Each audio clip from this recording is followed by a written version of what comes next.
pledge allegiance to the flag of the United States of America, and to the republic for which it stands, one nation, under God, indivisible, with liberty and justice for all.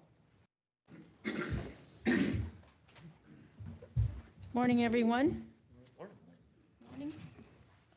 Start with approval of the last meeting's minutes that Sally had sent out to us. I'll move to approve the last minutes as presented. Second. Motion by Commissioner Olson, seconded by Commissioner Pelton to approve the meeting minutes from our last meeting. Any further discussion? All in favor? Aye. Opposed? Motion carries. The agenda. Any additions? Al? No. Dave? Craig? No. Bob? Unofficial minutes and wages. Official minutes? Unofficial.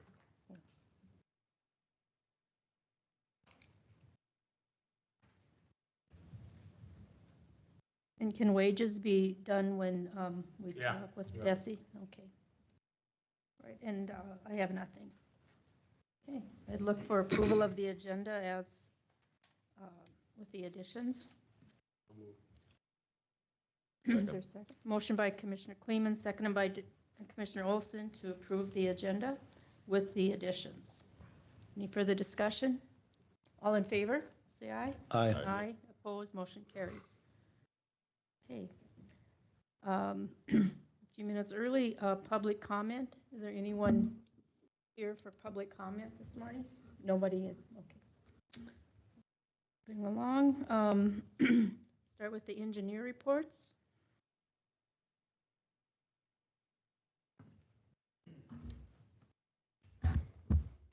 Good morning. Morning. Starting off with 92nd Avenue. We're still working on the final easements on that project. It's been a while since that status has changed. Trying to get a hold of a few landowners. I'm pretty confident that we'll get it done, and then it will get out to bid this year. My understanding is the agreement's been set in place, so it's just a matter of getting together with Elvis and getting a signature on that. So when that happens, we'll move forward with the project. 12th Street, we're working on obtaining the final easements on this project as well as going through some utility agreements. I do have a few landowner meetings set up for the next couple of weeks, so hopefully start knocking out some of those easements as well. 16th Street, we did redesign around the cultural side on the project, so we're just working on that permit process on that one, as well as kind of finalizing that grading plan. We'll begin obtaining easements this fall for that project, and going to schedule a bid date probably sometime this winter for that project, so that's 2026 construction as well. 20th Street, preliminary design has been completed. We're doing some plan reviews. Going through our wetland disturbances, looking if we're going to mitigate on site or use mitigation credits. Things are going well on that one overall. 86th Ave and 9th Street, we're still putting together our environmental and cultural impacts on that one. So we'll be in our permitting process once we have that identified for the project. 98th Avenue, our preliminary design has been completed.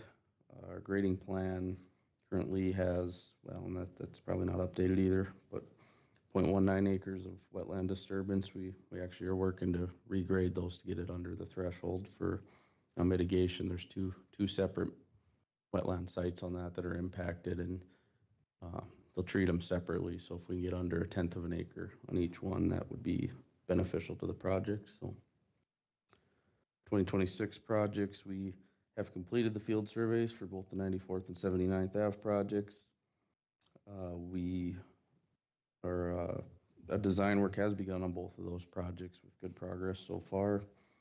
We'll begin surveying on the 14th Street project after approval of contracts, which I have that put together, so I'll get that to Superintendent Schwarzenberger as well as the road portfolio commissioners for their review. And any questions so far? Just a few miscellaneous things I got jotted down. The 100th Avenue project, we did reach out about getting the permanent fencing finished along the project. Rocky Butte is scheduling that for late this fall. There's a chance that could be held off till the spring, but all the landowners out there are in agreement with how that'll take place, so no problems there. 86th Avenue, the old Fairview Road, 86th Avenue, that's been kind of an inactive project I just wanted to bring up. I did reach out and in passing talk to a few landowners. I wanted to see if there would be any support to push the project or if we should just completely close it out. Overall, they're pretty indifferent on it, whether they would be really for it or against it. So with that, I probably don't see any need to push the project back into active and try to get out. So we'll likely probably close that out internally unless the commission feels different about it. How many miles are you having trouble with? On that one, well, pretty much the whole west side. And that's just as far as the easements go. There is quite a bit of cultural issues along that project as well that stretches through the majority of the project. So, kind of a few different things that have kind of pushed that one into the inactive. So, okay, thank you. Thank you. Thanks, Carl.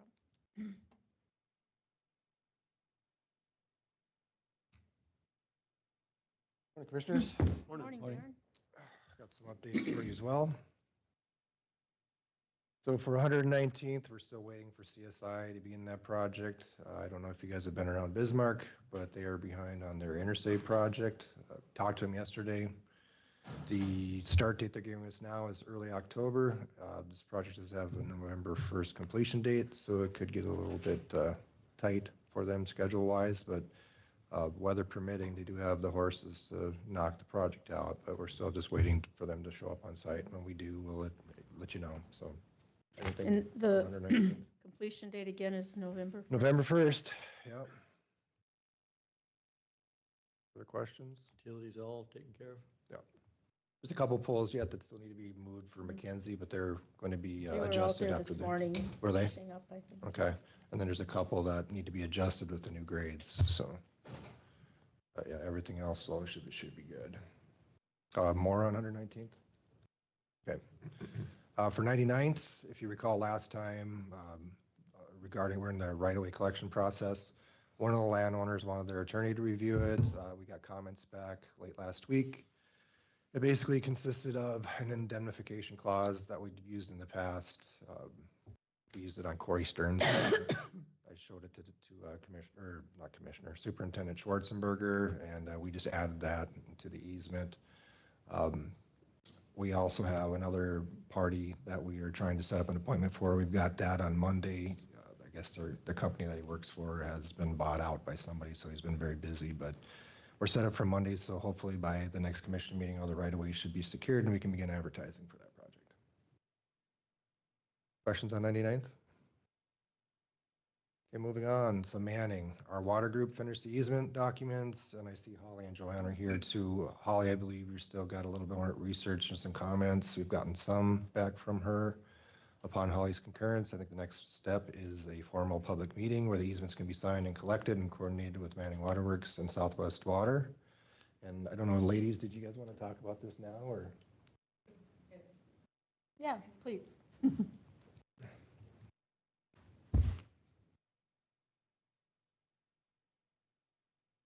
Morning, Joanne.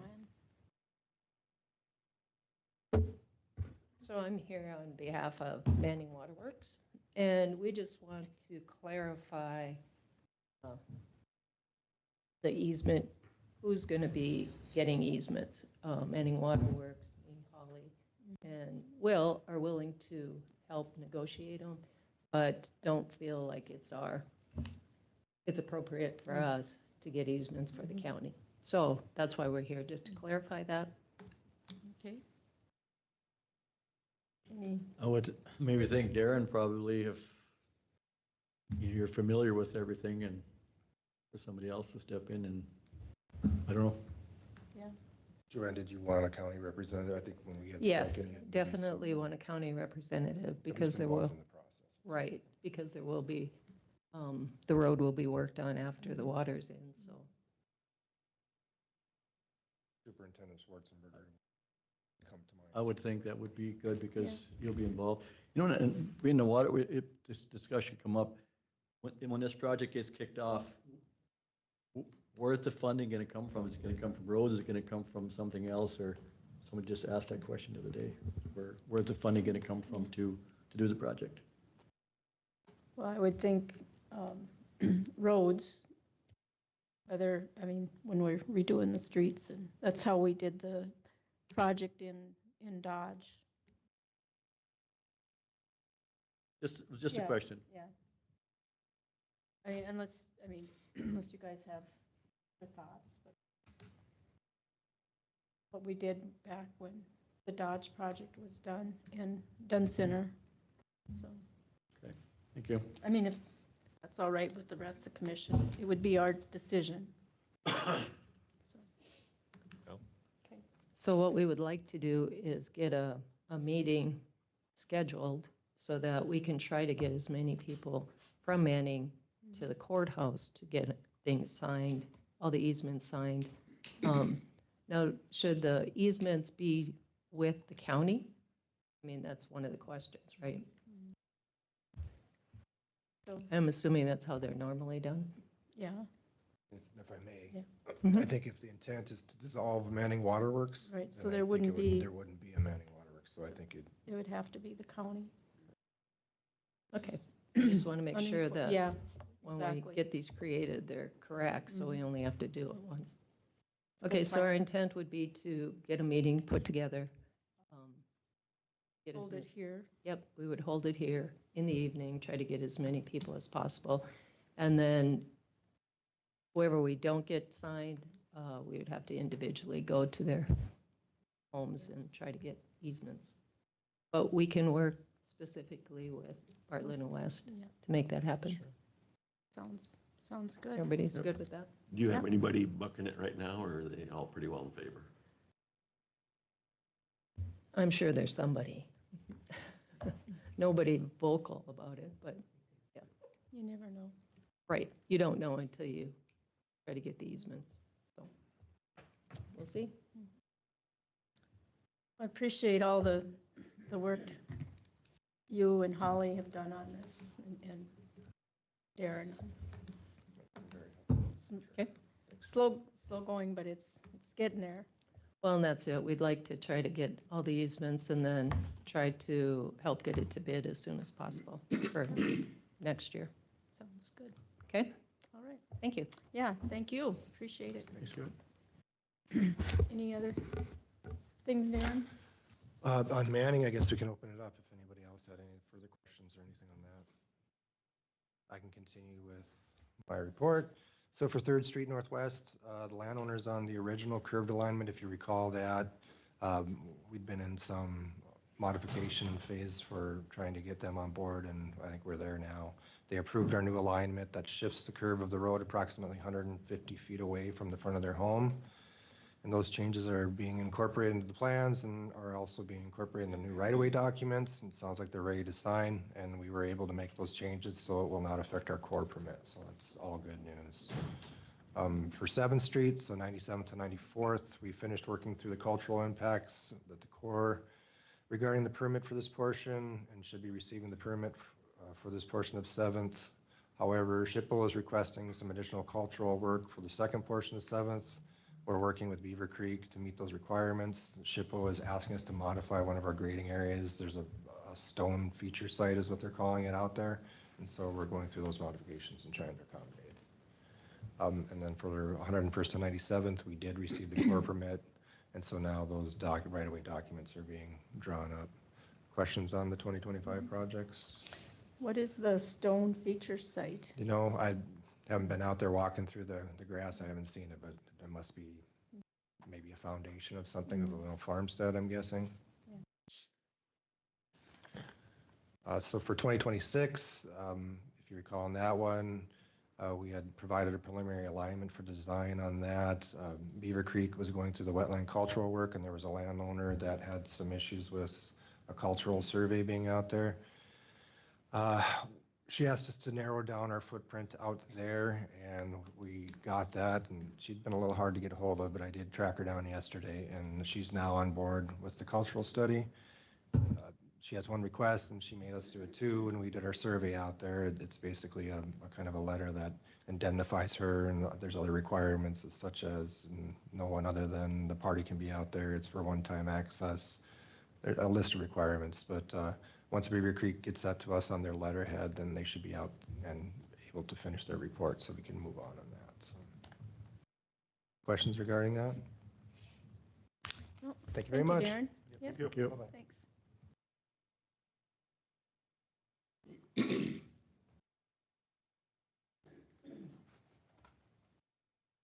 Good morning. Morning, Morning. James. Start with 27th Street. Construction's going really well. Estimated at 50% complete with a completion date scheduled for October 11th. We recommend payment of estimate number 3 to Schwartz Construction in the amount of $286,029.60. Chair, I make a motion to pay estimate number 3 to Schwartz Construction, an amount of $286,029.60. Second. Motion by Commissioner Heiser, second by Commissioner Pelton to approve pay estimate number 3 to Schwartz Construction in the amount of $286.2960. Any discussion? If not, we'll have roll call vote. Commissioner Heiser, Yes. Commissioner Olson, Yes. Commissioner Pelton, Yes. Commissioner Kleeman, Commissioner Dalzell. Yes. Motion carries. Thank you. Any questions on that project before I go on? Okay, 109th, just kind of a placeholder. Everything's been delivered. 82nd South, delivered plan set to Superintendent Schwarzenberger yesterday. We're going to finish up the temp and road road and slope easement documents, and we'll turn those over in the next couple days. We had to make some revisions on those slope easements. And on North, preliminary plans have been submitted. Going to start working with the road department on securing those easements as plans get a little bit more concrete.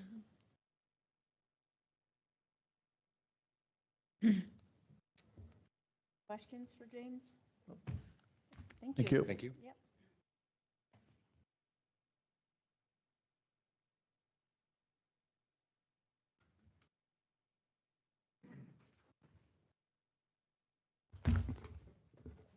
Good morning. Good morning. Morning. Got a few mostly pay estimates to review.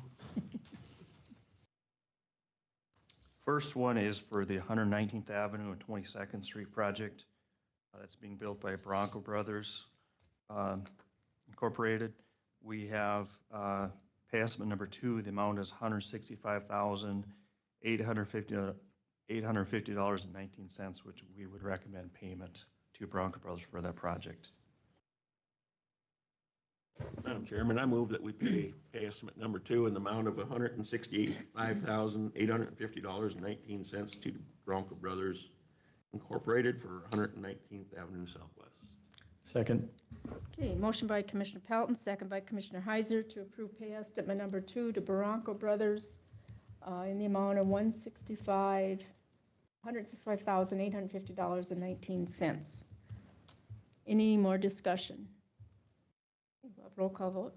Commissioner Heiser, Yes. Commissioner Olson, Yes. Commissioner Pelton, Yes. Commissioner Kleeman, Yes. Commissioner Dalzell. Yes. Carries. Just a brief update on that project. I would say probably in about a week, they'll have all the rough grading done. So next couple weeks, it might start to kind of wrap up, but they're making good progress. They're about a week away from having it rough graded out. 105th Avenue, also being built by Bronco Brothers. We have a pay estimate. It's number 8. The amount is $117,676.33, which we would recommend payment to Bronco Brothers for that project. Madam Chairman, I move that we pay estimate number 8 an amount of $117,676.33 to Bronco Brothers Incorporated for 105th Avenue Southwest. Okay, is there a second? I'll second. Motion by Commissioner Pelton, seconded by Commissioner Heiser to pay estimate number 8 to Bronco Brothers in the amount of $117,676.33. Any more discussion? Roll call? Commissioner Heiser? Yes. Commissioner Olson? Yes. Commissioner Pelton? Yes. Commissioner Kleeman? Yes. Commissioner Dalzell? Yes, the motion carries. Brief update on that project. Bronx Brothers has mobilized back into the project, and they are going to be working on the box culvert that is to be installed, I'm going to say near 22nd Street. So there's a stretch between basically 21M and 23rd that is closed. The resident in that area has access, but it is closed. There's not really a viable bypass to build in that location, so it is closed. It's going to be closed for probably till midweek next week, maybe towards the end of next week. So emergency management knows, but everyone should know that it's closed for the next week or so.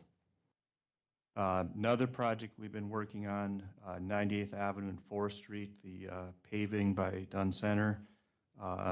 Bechtold Paving is going to start possibly today, but this week it sounds like they'll be doing the borrow excavation, the sliver widening to get started on that project. They haven't really started much yet, but it is staked and ready for them when they do want to get started. Next project we have a pay estimate for is 97th Avenue. That is being built by Jensen Brothers Construction. We have pay estimate number 6. The amount is $102,910.62, which we would recommend payment in that amount to Jensen Brothers. Madam Chair, I make a motion to pay estimate number 6 for the amount of $102,910.62 to Jensen Brothers. Second. Okay, motion by Commissioner Heiser, seconded by Commissioner Kleeman to pay Jensen Brothers pay estimate number 6 in the amount of $102,910.62. Any discussion? Okay, roll call vote. Commissioner Heiser? Yes. Commissioner Olson? Yes. Commissioner Pelton? Commissioner Kleeman? Yes. Commissioner Dalzell? Yes, the motion carries. As far as that project goes on 97th Avenue, I would think later this week they should pretty much finish the grading and the topsoiling. They still have to do erosion control and some other things, but that is wrapping up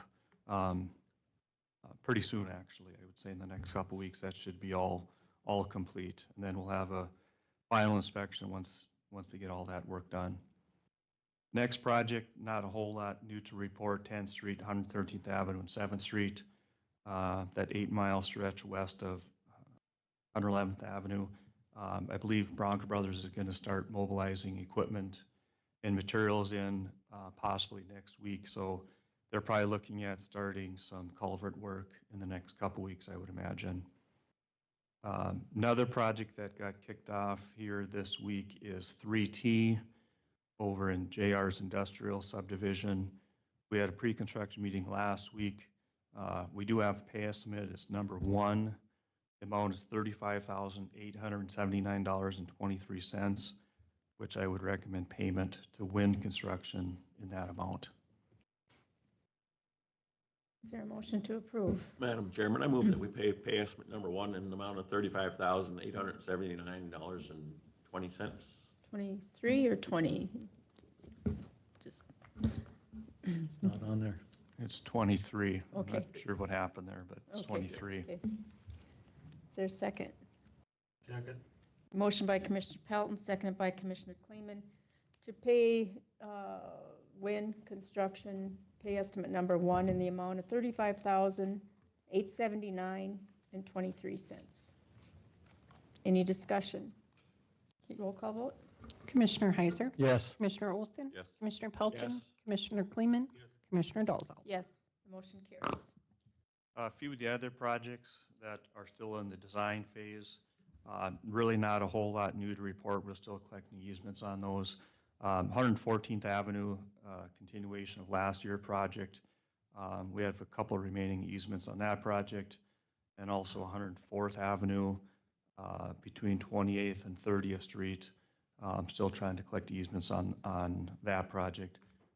Assuming those come in, we're still probably looking at next year's construction. I think it's probably too late to think any of those projects are going to be under construction or finished, much less finished this year, but trying our best to secure the remaining easements. BIA 10, we're hoping to submit those by the end of the week. Our goal was Labor Day. We didn't quite make that, but later this week is kind of what our deadline is, self-imposed deadline to get those projects finished. Inactive design projects, not a whole lot new to report on that. We really haven't been working on those at all, quite frankly. I think last but not least, kind of it's just a carryover from last meeting, the flex funding flex funding applications we sent in on behalf of the county. We haven't heard anything, which is not surprising. You might not hear anything for 4 to 6 weeks perhaps. But the applications are in, and I guess we'll see what we get, but there's really nothing we can do other than wait for their response. Any questions on projects or anything else? It's not. Okay. Thank you, Jeremy. Hey, Terry?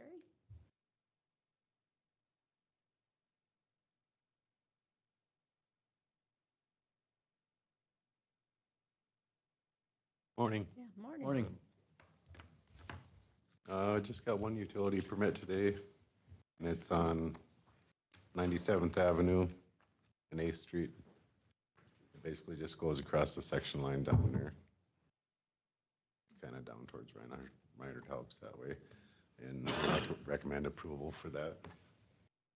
That Rough Rider, or it's a pipeline? No, that's One Oak. It's a gas pipeline. Motion to approve it. Second. Motion by Commissioner Kleeman, second by Commissioner Pelton to approve the utility permit as presented. Any discussion? All in favor, say aye. Aye. Aye. Motion carries. And I guess as far as the road department, we're still graveling, I think, on 22nd Street down there, and blades are going and mowing the road ditches now. And then I guess Scoria Days, we'd think about having in early October. Should we just stay with one weekend, or should we try to get another day out of another weekend? And One weekend, would it Is be it- better to have two? or- it's pretty busy all the time, so I don't Yeah. know if we should try another day out of another one, or Guys' thoughts? I guess if you got the demand for it and if the public needs it, I would suggest. so we'd maybe look at doing the first weekend in October, like the 3rd and 4th, and then maybe like the 10th on the following Friday then. That sounds good. I think that would be a good idea because there's only so many big trucks. Yeah. You get them one day, you know. Mhm. And the other thing I'd like to see is, did we get 2 loaders at them pits? Or We can see how well, things work out. probably experienced loader on it? Last year we had some troubles. I think that's been taken care of. Yeah. I know the truck sat a long time last year. Yep, that's why it's pretty busy for everybody there, yeah. Unless we put 2 loaders and just keep it at one weekend. I think I'd rather try the weekends. See how it goes. That can get pretty congested. You got 2 of them running in there. Yeah, And then you got longer areas to haul too. so maybe we'll just stay with like October 3rd and 4th, and then, like I say, the following Friday on the 10th, and I think we should probably have a motion that we approve Scoria Days. I'd make a motion to approve Scoria Days for your dates. October 3rd and 4th, and then following October Friday. 10th. Okay. Is there a second? Second. Motion by Commissioner Heiser, second by Commissioner Pelton to approve Scoria Days for October 3rd and 4th and Friday the 10th, is that right? Correct. Okay, October 10th. Any further discussion? You gonna use the same two pits? Yep, it'll be the Franchuk pit and then Greg Steckler's. Right. Any more discussion? All in favor, say aye.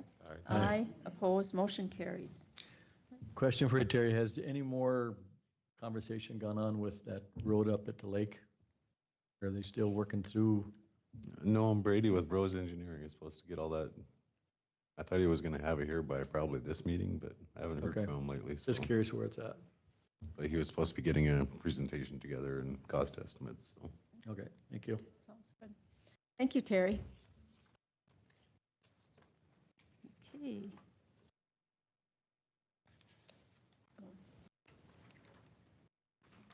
Sign so he can vote if he wants.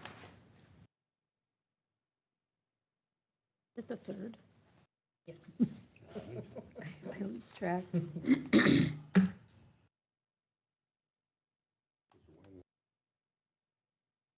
Yeah. You're conditioned.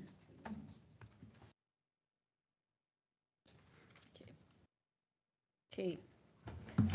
Well, let's see here. We've got JLG coming in a little bit. Sally, do you want to talk about the election precinct splits?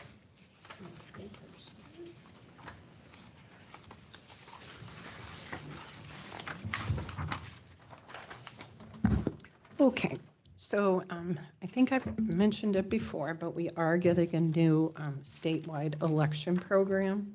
And so with that, we're trying to clean up some things that we've noticed in the election software. And what we want to do is change some of the splits. As you'll see on the back page, we had in the 2022 and 2024, we had quite a few different precincts and splits. Of course, we'll still have our 5 main precincts, but there will be less splits in them. So it'll be easier for the voter. It'll be easier for the election workers. And it will also be less expensive for the county because we won't need as many ballot styles.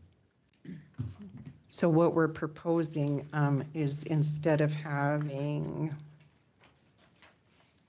8 splits for District 26 or 8, we're going to take it down to 1, and then we're just going to have minor splits off of that. So everybody will still be in their same district, still be in their same cities. It'll just be a lot less complicated. One of the things with the redistricting that happened, a lot of Dunn County now is District 26. So those precinct splits could be combined into Legislative District 26. So that made it easier, or that made it possible to combine those. Is that right? Exactly, yep. And then with the holiday school also with their dissolution, then we could even combine more. Mhm. So it just makes it less confusing and easier on the voters and the election workers when they're trying to do the ballots, hand them out. And again, then also in the general election, we're only going to have 5 ballots rather than 12. So that makes a big cost difference because you have to order the ballots in bundles of 100. That's the only way you can order them. And some of them, we've only got like 6 or 7 voters. So we have to pay for those 100 for 6 or 7 ballots. So this is going to be a huge cost savings too when it comes to ballot printing. So I just need permission or approval from you guys to move forward with the changes in the precinct splits. Yeah, I'll move to approve the new precinct splits. Second. Okay, motion by Commissioner Olson, seconded by Commissioner Pelton to approve the new precinct splits as presented. Any discussion? Just, you got the numbers, the 13 represents Dunn County, and the second 2 represents the legislative district. That's kind of how the numbering system works, and then by split. Is that? how- Yep, yeah. that is Okay. right. All right. If there's no further discussion, all in favor of the motion to approve the new precinct with splits, say aye. Aye. Aye. Opposed, motion carries. Thanks, Sally. You also have the storm door. So, let me find that paper here. I think I gave you guys a printout. So what I'm asking for, as we are in the county mobile home, we're trying to do repairs there and clean things up. And on the storm doors, on the front door, you have to be careful how you close it or the glass will fall out. And the back door is just kind of warped, I think, because of the wind over time and things like that. And normally, we have the money in the budget. Normally, I would just approve this, but because I am the tenant, I wanted to get permission from you guys to replace the doors. We're just trying to, we replaced all the light fixtures, all the faucets. We've replaced some trim inside. We've cleaned up outside. So we're just trying to keep it in good shape. So we just want permission to get some new doors and have them put on. So you're needing 3 doors? separate? Just two. I Two. just put a couple different samples okay. there. We just, of course, it won't be the most expensive, but I don't want to get anything cheap either, so that it, just breaks down again over time. I'd make a motion to let Sally use her discretion on which doors to pick out, because like I said, you don't want to put a cheap one and only replacing it again, and go ahead and get it taken care of. Is there a second? Second. Motion by Commissioner Heiser, seconded by Commissioner Kleeman to approve the purchase of 2 storm doors for the mobile home, county-owned mobile home in New Raddick. Any further discussion? Not, roll call vote. Commissioner Heiser? Yes. Commissioner Olson? Commissioner Pelton? Commissioner Kleeman? Yes. Commissioner Dolzall? Yes, the motion carries. Special events permit. Okay, we actually have 2 this time, so let me grab those. We have 2 special events permits. One is for the American Legion on the 9th and 10th at the Kildare Rodeo Grounds for the bucking class horse sale. And then we have another one, same day, but it's for the buckskin. So we'll have 2 people there. So we just need approval for both of those. Madam Chairman, I move to go ahead and approve the special events permits. Second. Motion by Commissioner Pelton, seconded by Commissioner Kleeman to approve the 2 special events permits as presented by the auditor. Any discussion? All in favor, say aye. Aye. Aye. Motion carries. Sally, do you want to talk about the new hire? Great, so I did do interviews and we hired Mr. James Miller to be our new accounting assistant. He'll start on September 15th. And we did stick with the new hire pay scale just so that we keep the equity, all the same throughout the county and the liability down. So we did that. He'll be in the 25% into his overall range, so that's good. So my budget will decrease for 2026 as well. And he starts on the 15th. Does anybody have any questions or? Questions? Okay. Thank you, Sally.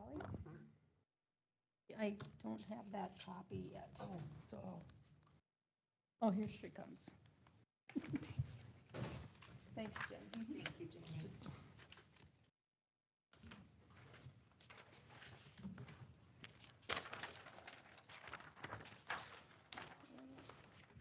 One more? Here we go. That's true. Okay. Okay, so this support for the care shelter, letter of support. What this is, I was asked to present this, and we would have maybe Luann help put together a letter of support if you guys approve of it. But United Way is behind the support of this, putting in the Evergreen facility that was closed down. There's plans are in place to make that into a Dickinson Supportive Housing and Homeless Response Center. And I was just asked to present this, and even though it's in Dickinson, it would support all, basically southwest North Dakota. And so they're just asking Dunn County to support the project. I think it's would be a good thing for our region. One of the companies behind this is Tooth Construction. They rely on a lot of workers.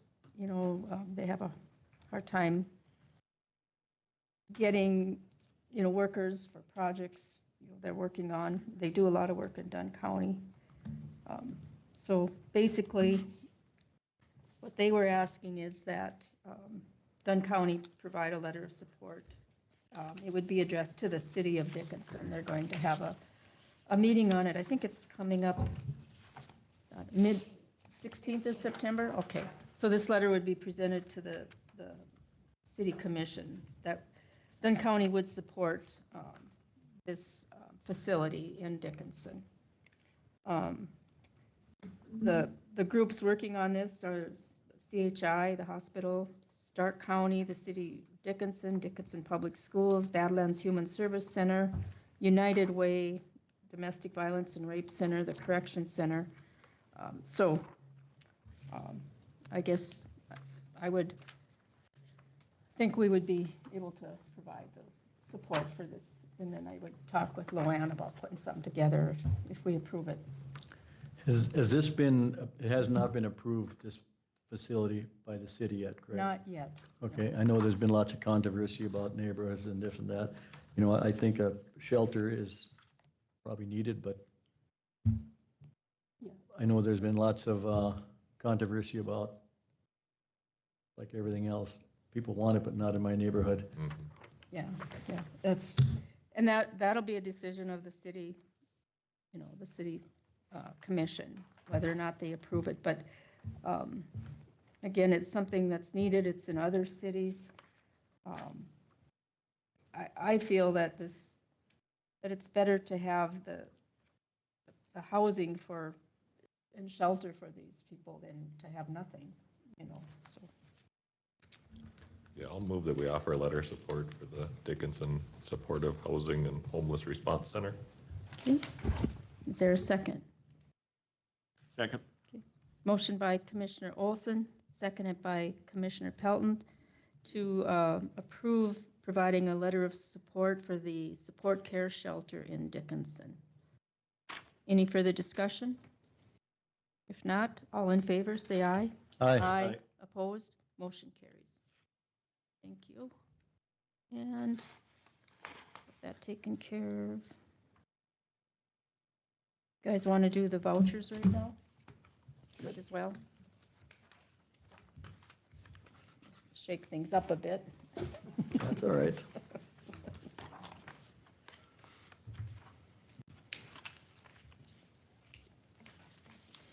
Kind of a short list today.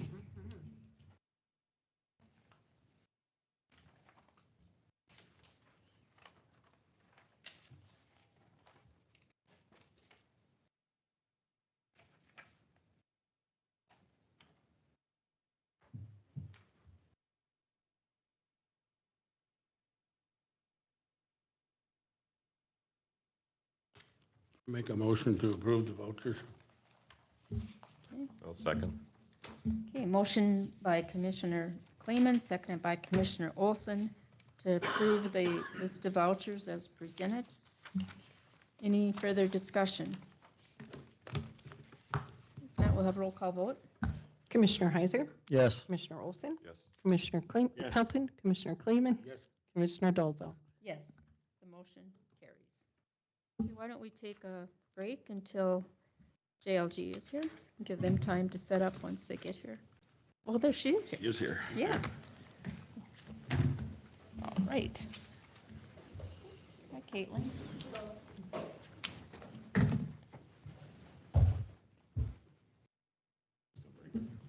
We're breaking, yeah.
somewhere. They'll have to figure it out. So we'll call the meeting back to order, and JLG is on the agenda to update us on the courthouse and public service building. So, Kate? Good morning, commissioners. So this is just going to be a design update. We're actually doing a budget update to the building committee next week. For J.E. Dunn's we're at the stage of the project we're in. We're at construction documents now, and they did an estimate based on the design development. So this is just a design update on any changes, since I haven't been in front of you guys since, I believe, April. So the project schedule, this is a similar slide to what we had back in schematic design. Nothing's changed on the schedule. I grayed out, we've already been through pre-design, redesign, schematic design, design development, and now we're into this construction documents, bidding, and then construction administration. If you guys approve the GMP on December 3rd is when we plan on presenting again and having actual hard bids. Any questions on the schedule? I believe so. So for project budget update, we're looking at the design decisions, and they're being analyzed against that $19.5 million budget after site acquisition costs. And we're managing some of these scopes that we've identified as alternates. So right now, as we're tracking through construction documents phase, what we're starting to document is for the courthouse, having the second floor in its entirety be an alternate. So that way there would either be no work upstairs or change it up and create a training room and move human services department.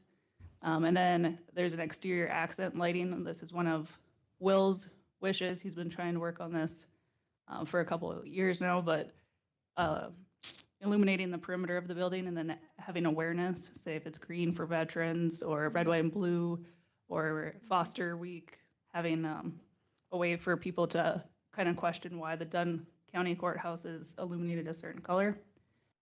And then for public safety center alternates, right now we're tracking site lighting, understanding how much lighting or parking lot lighting might be within that. Radiant floor heating in lieu of radiant tube. Right now we have the tube heaters that are above head and radiant down. Otherwise we have an alternate to do floor heat like the other road department shops. An electrical yard screen, which I'll point out in a future image. Finish on the precast, which I'll also point out in a future image. Specific site scope, we've identified with the road department and Terry a certain scope that the road department can do on the Dunn County's behalf instead of having a subcontractor under J.E. Dunn perform that scope. Shooting range fit out, landscape and drip irrigation, which is an easy add post construction, and then having that same exterior accent lighting for the public safety center. Any questions on the alternates? I don't believe so. So that'll cover the courthouse remodel first. You guys have seen this image before, it hasn't changed, but this box right here with the glazing and updated window is where we're looking at bumping out the existing courtroom, changing the orientation, and so this is where that small building addition would be happening to this building. And we're following the same materiality. We're bringing Core 10 into it. This is a site plan showing what those changes would do. So that proposed addition is right over where that patio is right now and grill area. We do have to move the transformer to another location to align this with the existing walls. And then it bumps out that employee-only entrance. And then removing the scoria from that planting bed area over by the Sally Port and planting that to grass was a request. And so on the floor plans here, on the left side of the screen is a demolition plan, and then on the right side of the screen is the floor plan. And I highlighted this with different colors to kind of show how the departments are shifting or changing within this space. So on the left hand here, you'll see this blue box is the existing state's attorney suite. And that shifts slightly to the north and expands by about 200 square feet, just slightly closer to the courtroom. And then this gives them a reception area, a work area, and 3 separate office spaces, as well as plenty of space for their files. With that shift, there is a little pocket of space here that has been dedicated to the Human Resources Suite with a flex space and an office. And then to the north of that, which this is getting into all of the existing sheriff's department offices, is the red here on the left. That freed up space for a conference room, relocating the jury room on this side of the building, west side, relocating the restrooms on the west side, and then expanding court's lobby so that they would have enough space for if they have to clear out the courtroom, there's actually space for different people to file out. And then it also creates 2 meeting rooms for attorneys to meet with their clients when court is in recess. Adds a space for mechanical or storage off the sally port. And then this area that's still red, what used to be the armory, becomes a holding room if they're transporting anybody from Dickinson, so if they have to have lunch or just hold them during recess, and a secure hallway that the sheriff's department would have access to. And then the yellow is comparison of what is existing courtroom space, courtroom, jury room, judge's office, and then there's a restroom and a little, maybe like 5-foot counter space in this space, the courtroom lobby. So you can compare the expansion of the courtroom with those 2 boxes there.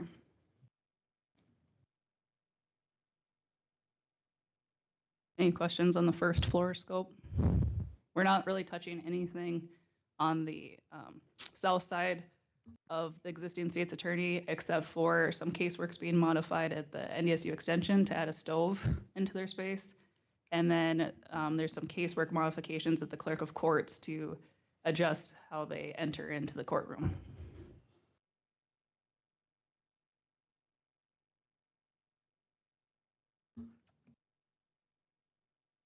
This is an axon metric of what the courtroom looks like with its expanded size and changed orientation. It's changed slightly from this, which I'll show some images of that, but I liked how this shows the relation of spaces, that how you enter into the courtroom, the gallery seating, the jury box area for the defendant and prosecutor, and then the witness, judge, and recorder. And then there's this back hallway with ramps, so we're ADA compliant, and then can adjust that height difference for the judge, the witness, and the recorder.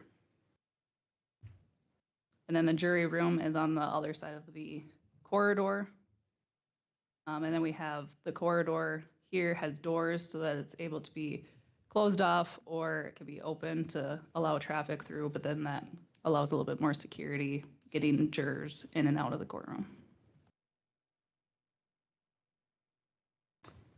This is the interior mood board of this existing building. We're matching all of the existing finishes that were a part of JLG's project 8 years ago, 7 years ago. And what's amazing about this material palette is only one material has been discontinued.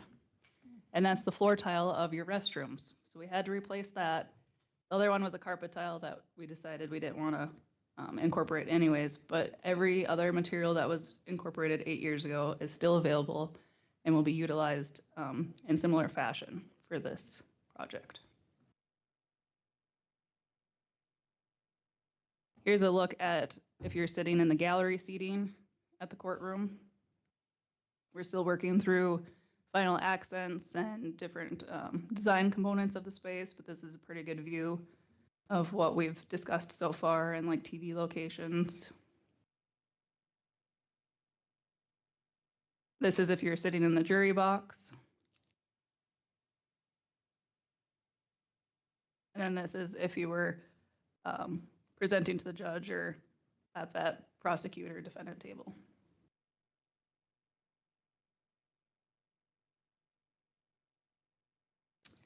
Any questions on the courthouse scope? I believe so. This one is the alternate plan now. So this is showing the second floor of the courthouse. This will be bid as a separate line item, so you can decide when we present GMP on December 3rd if you want to proceed with this scope or not. The blue on the left is showing the existing size of the Human Services Department upstairs. And then the blue on the north right side here is showing after that regional shift of how the department or the statewide runs, that they could reduce down to the north side in this space.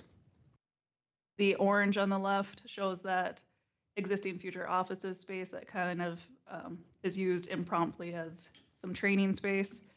And then we've expanded that so that it functions better as a training space and it allows more people and has the right audio visual. And then the red on the north side on the left is the existing public health space, which goes away to the public safety center. And on the south side here on the right, you see the what's left over of the Human Services Department has been dedicated as office space and could be a new community development suite.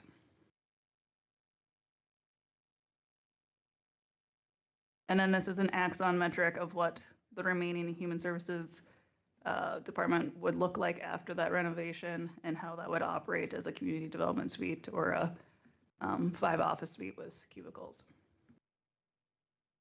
in a conference room. And this is the Public Safety Center. So this looks a little bit different from April. We originally had the Core 10 on the top second floor, and now that's moved to the base level of the building. The entire building has become precast as a cost savings measure, with the office walls still being furred out, so they'd be like your typical drywall painted wall assembly that you're used to. But this was more cost effective for timing on schedule and material. And so this is the base bid, which you'll see that this concrete has more of a smooth texture to it. And then we have an alternate bid. These side by side. That offers a little bit more texture to that concrete with a form liner. It's a wood texture in it, which can be seen better in another image that I'll show here. But then this would be a decision that could be made at that GMP meeting on December 3rd, whether you'd want that smooth precast finish or this wood form liner finish. And then this also shows a alternate for this Core 10 screen on the base. Due to location and utilities and considering costs and cost of running wire, we have an electrical yard behind this screen. So the generator, CT cabinet, and transformer would be located on this east side, southeast. And then this screen would be another thing that you guys could decide come December 3rd if you wanted to incorporate it or not. Otherwise, you would just have that exposed electrical equipment on that side, which we did not depict in this one. So this still looks clean, but picture 3 large items on that side.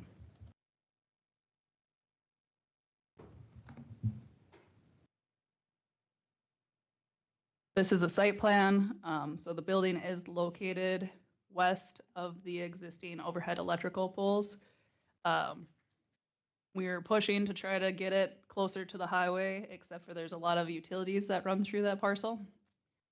So that's going to remain more of a green space. And then we are going to have the septic drainage field over on that side. Otherwise, the building and parking lot happens on the west side, kind of where that scoria pad is already at. We have a parking lot and there's other parking areas. We're going to do a gravel subbase, which is actually going to be part of the road department scope. And then it could be paved with a future county road project.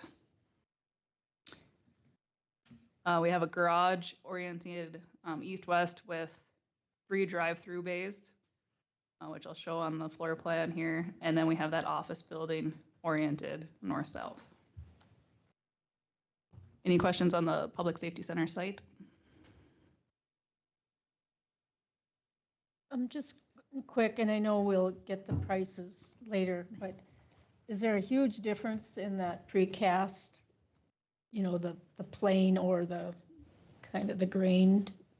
I believe it's 200,000 is what we're figuring right now. The difference? It's Okay. about $20, I believe, a square foot upcharge. Okay. I don't know if Matt, yes, Matt, do you want to answer that? Yeah, I would say that's fairly close at this time, and we're getting some budgetary pricing from a precaster, and we'll have those numbers to present to the Sure. committee next week. Okay, yeah, just wondering. And Matt Lang is on the phone representing Jay Dunn. Okay. So this is a basement floor plan of the Public Safety Center. With this, the underneath the shop would be not excavated, but just underneath the office portion would have a basement. This light blue is showing all of the shooting range space and the support. And this is actually an alternate.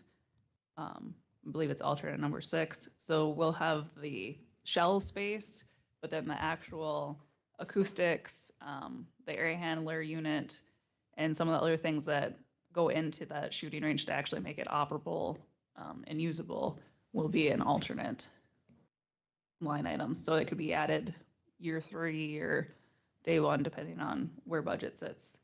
And then this uniform storage is Sheriff's Department. And then the gray spaces are mechanical spaces for the building. These level 1 floor plan, so grade level, has red showing for the Sheriff's Department. So the Sheriff's Department has the entire office space of the first level. This is how you enter the building into the vestibule here, and then the lobby space, and there'd be a staircase so you can easily go upstairs to that training space on the 2nd level or the elevator. And then this door over here is what connects the office building to the shop space. If you're able to cart into this hallway, then you have space to either exit the building or access mechanical, electrical, custodial, and the wash bay. We have a green bay is set aside for emergency management, so Sarah's department. Then the wash bay for county use, evidence bays, evidence storage, evidence processing, K9 storage, and then space for vehicles, trailers, rapid deployment, the side-by-side, the boat, different things. And then the fire department bay is on the west end. So I did rotate this so that north is on the right side just because it fit better. Otherwise, if I left it north oriented, it'd be smaller on the page. But this is facing north, these 3 doors, and then these 6 doors are facing south. Rapid deployment has drive-through, sheriff vehicle has drive-through, fire department bay has drive-through, and then to access the evidence bays, and this is just one way, and the wash bays one way, and emergency management's one way. Any questions on the level 1 floor plan? Question I have is there going to be like a easy access, let's say if there's a tornado where people could use the basement for shelter? I know there's mobile homes in this community. Would there easy way to get down there or without intruding into other offices or anything? Yep. So if they were to come into this door, obviously the building has to be unlocked. Right. And then because we do have the shooting range under card, pending getting through the card access system. They would come through the vestibule. This stair's open, so they can go downstairs. They would come down these stairs right here, and they'd be in this secure entry space. And once you got past this door, then they'd have access to all that space.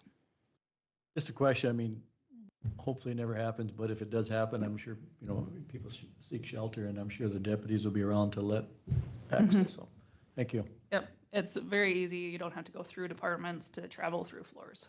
Okay. So then coming up those stairs, you would come through, here's the elevator and lobby space, and I have a photo of this, or image that I can share.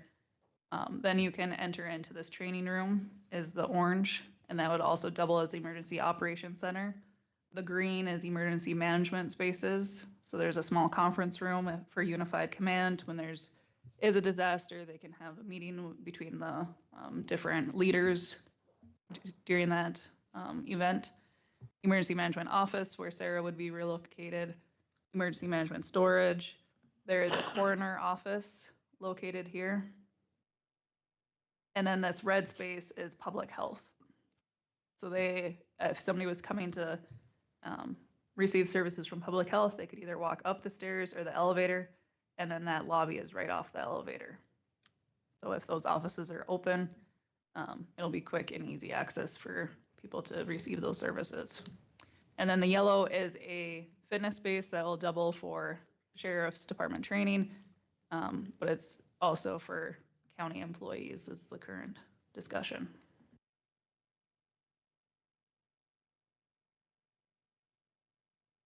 Any question on the floor plan or programming of the Public Safety Center? So was there emergency management space on the first floor as well? Just where she'll park her pickup and trailer. Oh, for garage. Yep. And then any storage, there's room for her to put shelving. Yep.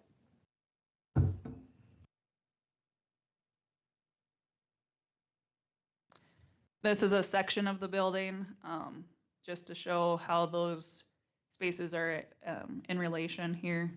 So we have the basement shooting range on this first floor. Or sorry, basement level. And then you can see the sheriff's department is that next level above, and then that training room, third level. With the shop space and fitness area, that fitness area fits over some of those spaces that don't need 2-story height, like the evidence processing, evidence storage, K9, and mechanical.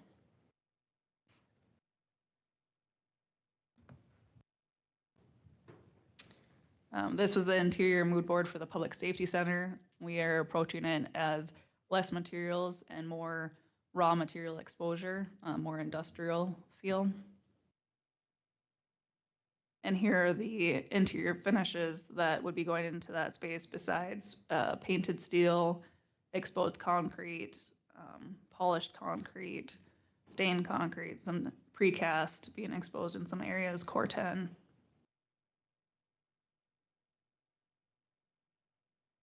And this is base bid, what the interior lobby would look like. So we're bringing the Core-10 in from the exterior, bringing in the precast from the exterior and exposing that between the office portion and then the shop garage portion.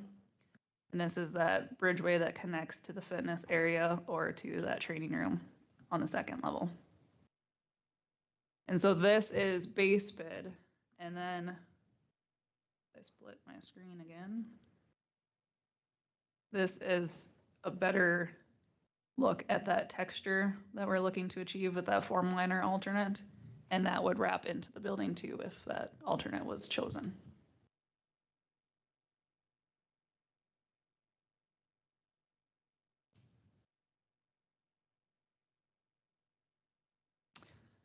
This is more of a white box rendering, very limited colors. We're working through what our accent walls and different things would be, but if you're to come off the stairs or come off the elevator on that second floor, this is public health through this lobby and seeing into that space. And then this is the training room. So it's open, allows a lot of light in. You're not in a dark hallway when you come off that lobby space. And then this would be the coroner's office.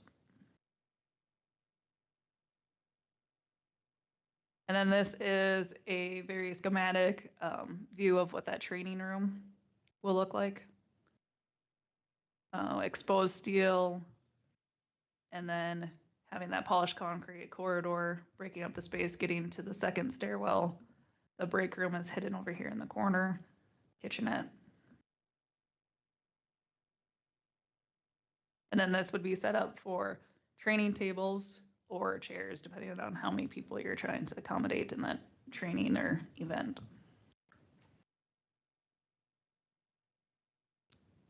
That's all I have. Are there any questions for Caitlin? Question I have, when you talk December 3rd, are you going to have hard bids that day? So the way that our schedule is, I'm gonna go back to this. So where we're at right now is construction documents. We're planning on turning that set over to J. Dunn on the 22nd, which I believe the 23rd is Thursday. So that's the plan that they would issue it out to get all subcontractor bids. They would bid it for 3 weeks. So they would receive bids. November 13th is what we're tracking for right now. Then they would take those bids, review them, vet them, make sure that nothing's missed, no scopes, because not always can you compare apples to apples. And then they would have that final GMP number and all of the alternates cost this. This is what base bid cost. This is what the courthouse cost. This is what the public safety center cost on that December 3rd commission meeting. Both of us would be present. Sounds to me like that's going to be a long day. I mean, you start. It depends on how much you want to go through. Well, you start putting all, you got all these alternates. I mean, person needs to understand them and the cost of everything. So it's not going to be a easy process to vet through all that stuff. Unless it's broke down pretty plain, Yeah, and that would be our plan, is I could have visuals besides their numbers, but we would have that generic, say, 20 line item bid. So it's big pieces, and then they would have all the backup information, but. Are these bids read publicly aloud, or are they just submitted to JLG and then they pick them, or? It's to J. Dunn, and I'll let J. Matt talk on that process. Correct. Yep. It'll be a public bid opening. We'll then establish our bid tab with all bids received, and then we will review those and select the lowest and most responsible bidder to have in the GMP summary. And so that would most likely happen virtually, though, the public bid, or is it going to be at the Dickinson office? We'll probably want to coordinate next week. We could do either in Dickinson or at a location in Dunn County. So if there's a preference, we can set that up when we schedule. But tentatively right now, that bid opening would be November 13th, which is a Thursday. And I don't believe that's court, because court's the third Thursday. Right? Yeah, so. It would probably be nice to have it here. I think so. In Dunn County. Okay. I mean, at the courthouse, if it can be arranged. And then I would think at that December meeting to allow a half hour rather than the 15 minutes. Would be prudent. Any other questions for Caitlin? Thank you very much. Thank you. Appreciate that a lot of work and thought has gone into this, the building committee, so appreciate that too. Thank you, commissioners. Thank you. Thanks.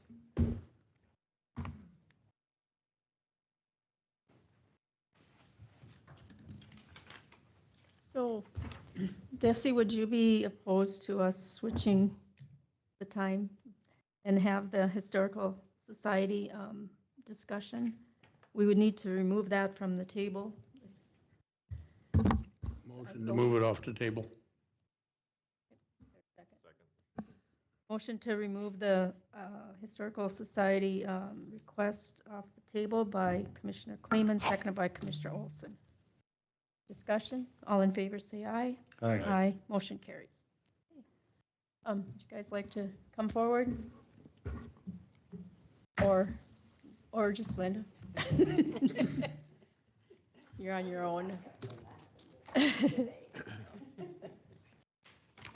Come, Susan. We already got them. This was all sent out to us. There's more in there. More stuff or the same? Okay. So yeah, there is some additional information in there. So good morning, commissioners. Auditor Whittingham, thank you for allowing us to represent this grant request. I'm Linda Kittleson. I'm the bookkeeper for the Dunn County Historical Society.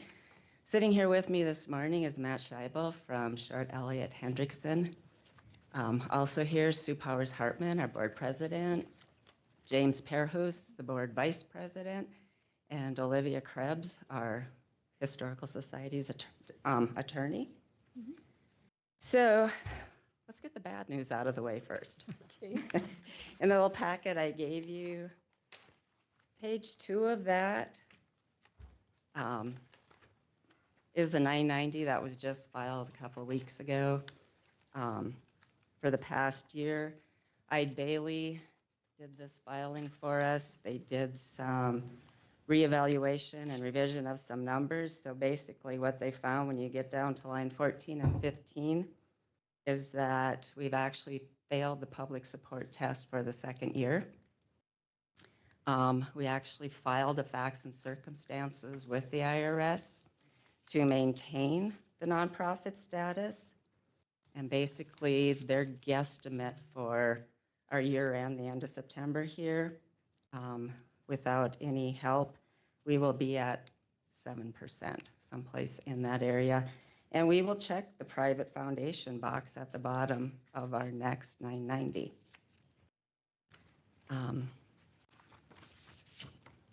The next page I have in there, and I'm going to defer to our attorney today if you have questions on this. This was information she shared with us in regards to what would happen if we lost the nonprofit status. When we become characterized as a private foundation, we can't reapply for 5 years, again, to be a nonprofit. And yes, we do pay taxes on income, any potential penalties, and going forward, we file every year as a private foundation and, again, would pay whatever taxes are due in that. Another question was, what if we became a new entity or attempted a different nonprofit? And, basically in that, and it's like you can ask her opinion, but our best option would potentially be to wait the 5 years and reapply. The other information I have in there is just a copy of the letter that we presented in the June meeting. I do have a bit of the new updated budget in there. The board has not changed the proposed budget for 2025, 2026. We are at this point waiting for your determination in this. A lot of the projects that are proposed in there, we have over $800,000 proposed for projects and different things going into the next year. The board would, at their meeting in 2 weeks, basically need to revise this to be basically ready to pay taxes. And it would be a fair chunk that we would have to cut out from our building projects. And what's in budget right now to accommodate for paying taxes if that's what happened going forward. So what we have done in the couple months since we've been here is we have contracted with Short Elliott Hendrickson, and we have actually put together a site master plan looking at that vacant north acreage and hoping to develop that. And like we talked about at the last meeting, this is really a good time because Dunn Center is putting in the water and sewer infrastructure, and we will have the capabilities to develop that area. Some of the things, if you jump right to the back, some of the things that really were important to the people that participated was a new facility, fully climate controlled, able to make sure that we are preserving the items that we have now going into the future. And some other things that were important were the memorial garden area, some green area, possibly different buildings to display a variety of other types of equipment or things like that that we may have. Housing still seems to be an issue or an item that the board members and others are interested in pursuing, so that we would potentially have the capabilities to have someone on site at all times. And I will let you ask questions, or Matt might be able to jump in here, but the plans that we have, we looked at going from the facility that we do have, that we would continue to maintain and still be able to do displays there. And by doing that, we looked at opening up some of the tree area to the north of the current facility and creating literally a bridge to the north area, because we do have a bridge out there that the county donated to us many years ago. It was Commissioner Tim Stroh, so that'll tell you how many years ago that was here, that worked on getting that there. But incorporating all of that into tying the current facility area into our vacant area and our proposed area to expand into. So today, our request has gone from just, looking at our nonprofit status to helping us to ensure that we are able to complete a project like this and continue to preserve the history of Dunn County at the level we are, and even at a higher level, and to ensure that we are able to move forward with a project like this.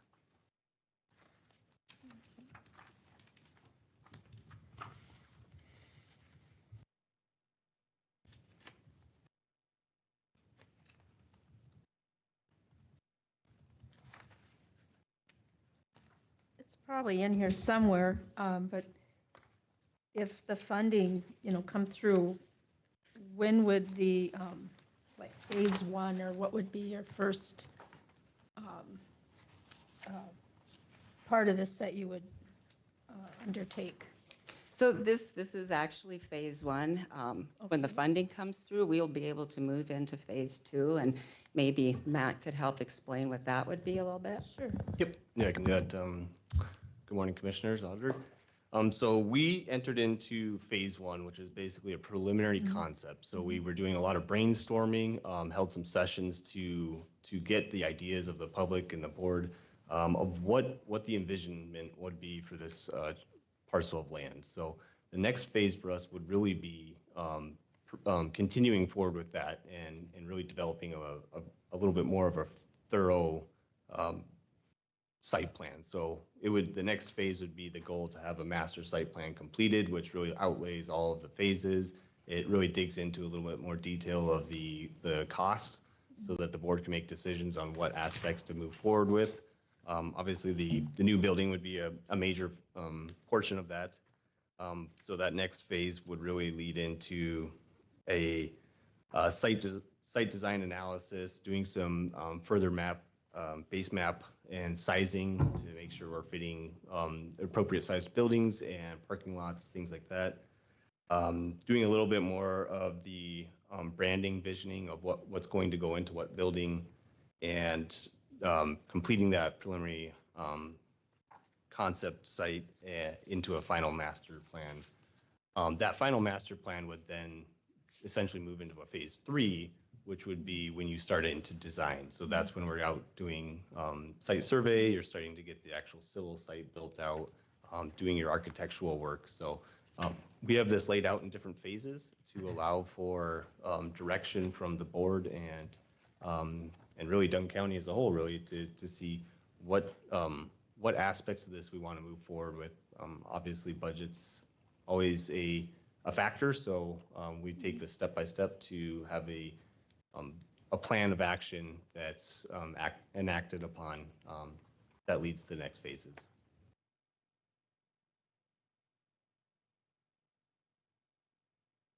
So I know last meeting it was it $1 million? Yeah. Is that still the case? So when Bailey did the new 990, did some revisions or whatever, there was actually in part of the funding that we had from Walter Steffen, since it was a single individual, they actually took a bigger deduction on that one in the 990.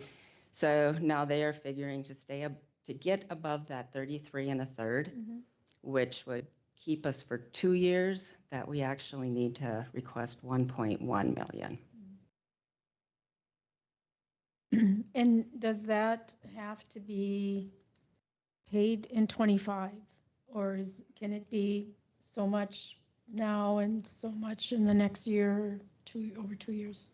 No, we need to actually have it No. paid by September 30th.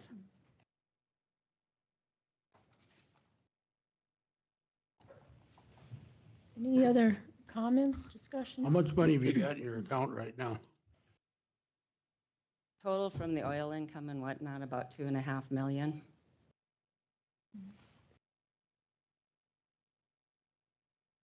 Are you straightened out with the IRS then? Yes, at this, yeah, Good, at- that. you know, to the best of our ability, at this point in time, it's, you know, what happens at the end of September that is what is in question.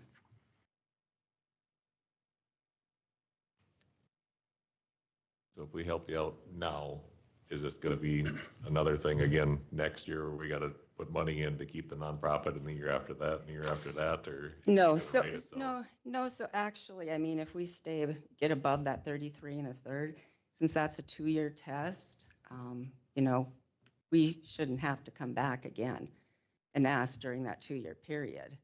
And then basically at that point in time, because it's a 5-year test, we get to the point where some of that oil income that, you know, like I said, was a wonderful gift, but, you know, who knew that something like this would happen, then that starts dropping off that 5 years too.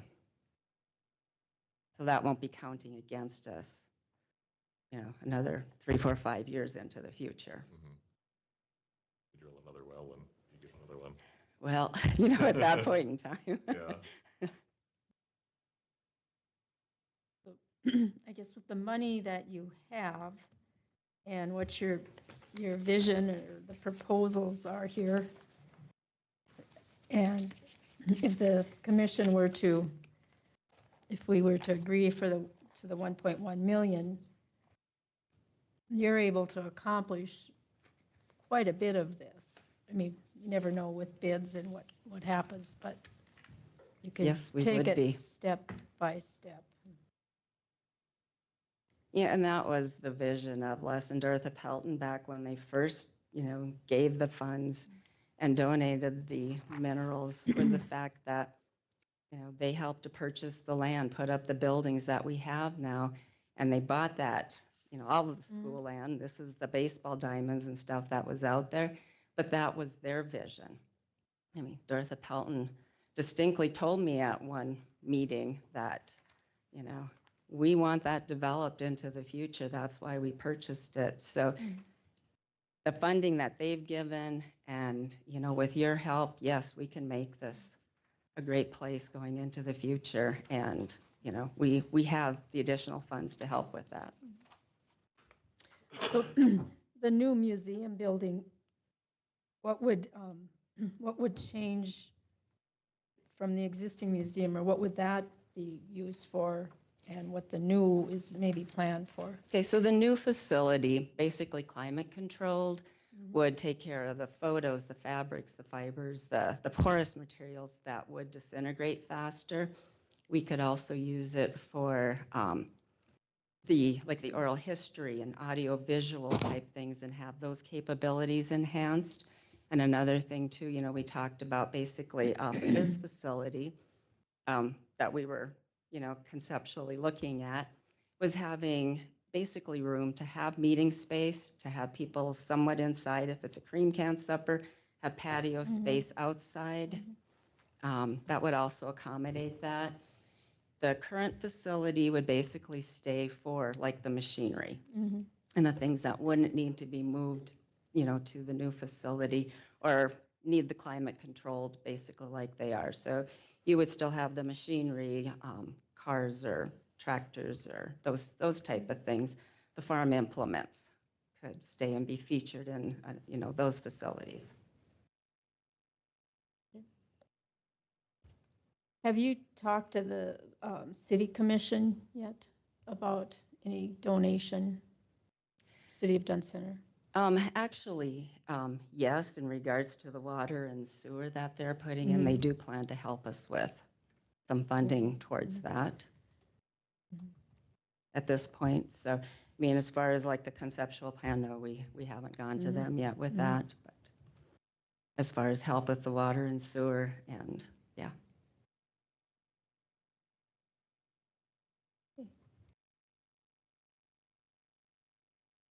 So with this money that, would you kick off a new building and just kind of reading through this, you're estimating 800 to $1 million for the building?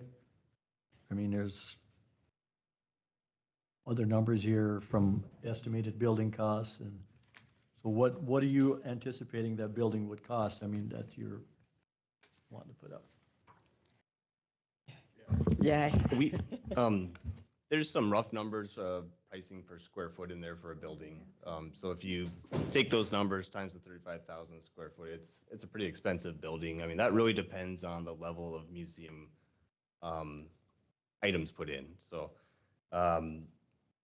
at this point, with this phase one, it has not, budget prices have not really been set. So that's our estimate for just site civil, which would be your parking lot, your water sewer connections, to where the city stubs out, putting in the walking trails, doing the site grading, and landscape architecture stuff. That was that $800 to $1 million estimate, very high level estimates right now.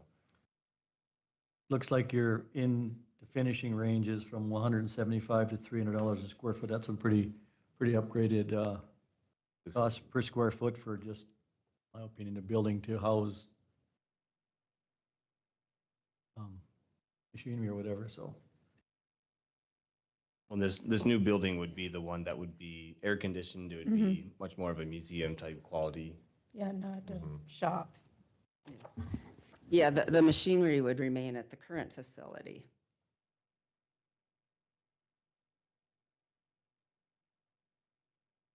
I guess depending where you pick this number, I mean, $6.5 to $11 million, that's, and if the county give you one and you got 2.5, you're far ways from getting there. So part of the planning, yes, would be the fact that, you know, you would have to do fundraising to do the rest. Some of that, you know, makes it dependent on what type of a building or the square footage you're able to do too, in the end. But, you know, we are fully aware that going forward to complete this facility, that, you know, we'd have to have other partners to do that. Would grants, I mean, when if it come to that or moved along that far, would grants count as donations? Okay. Yes. So that's another option too. Yeah, if but they lose their nonprofit, then it's a lot harder to get grants too. Yeah, I know. Oh, definitely. Yep. Yeah, if, you know, to not have the nonprofit, basically, you know, people not being able to get a tax deduction to move this forward, I would think would be very difficult to, you know, if not impossible to move something like this forward. But yes, grants, contributions, donations are all considered public support. Which would make it easier, you know, going forward to meet that test. Oh, Because, absolutely. Yeah, you know, once you Yes. hit it for now, and I really appreciate the effort put into putting this plan together and kind of a vision. And I know the cost, you know, we really don't know, but I guess you take it step by step. And it may be that some of the things wouldn't happen, but I think a lot of thought has gone into what you see as, you know, future for the museum. Well, like we kind of talked about last time too, the whole thing with the IRS kind of fast forwarded some of the, you know, planning that we were hoping to do, because that's kind of been the vision once the oil income started happening, was that we would be able to finally develop this area that, I mean, we've had this since, what, the mid 80s, early 90s. And, you know, having kind of, you know, the cost of the water and sewer and the infrastructure we would have had to put in, this all works perfectly with Dunn Center doing water and sewer and infrastructure at this point in time also, so. Any other questions? I guess I think this would have been a different conversation had this been brought up first. If you just came to us to ask for money for a building, I think there would have been less hesitation from Yeah. this board to give it Yeah. to them, you know? We've helped Yeah, other we- communities out. Mhm. Yeah, I like to see this kind of stuff in our communities, especially spread out around the county.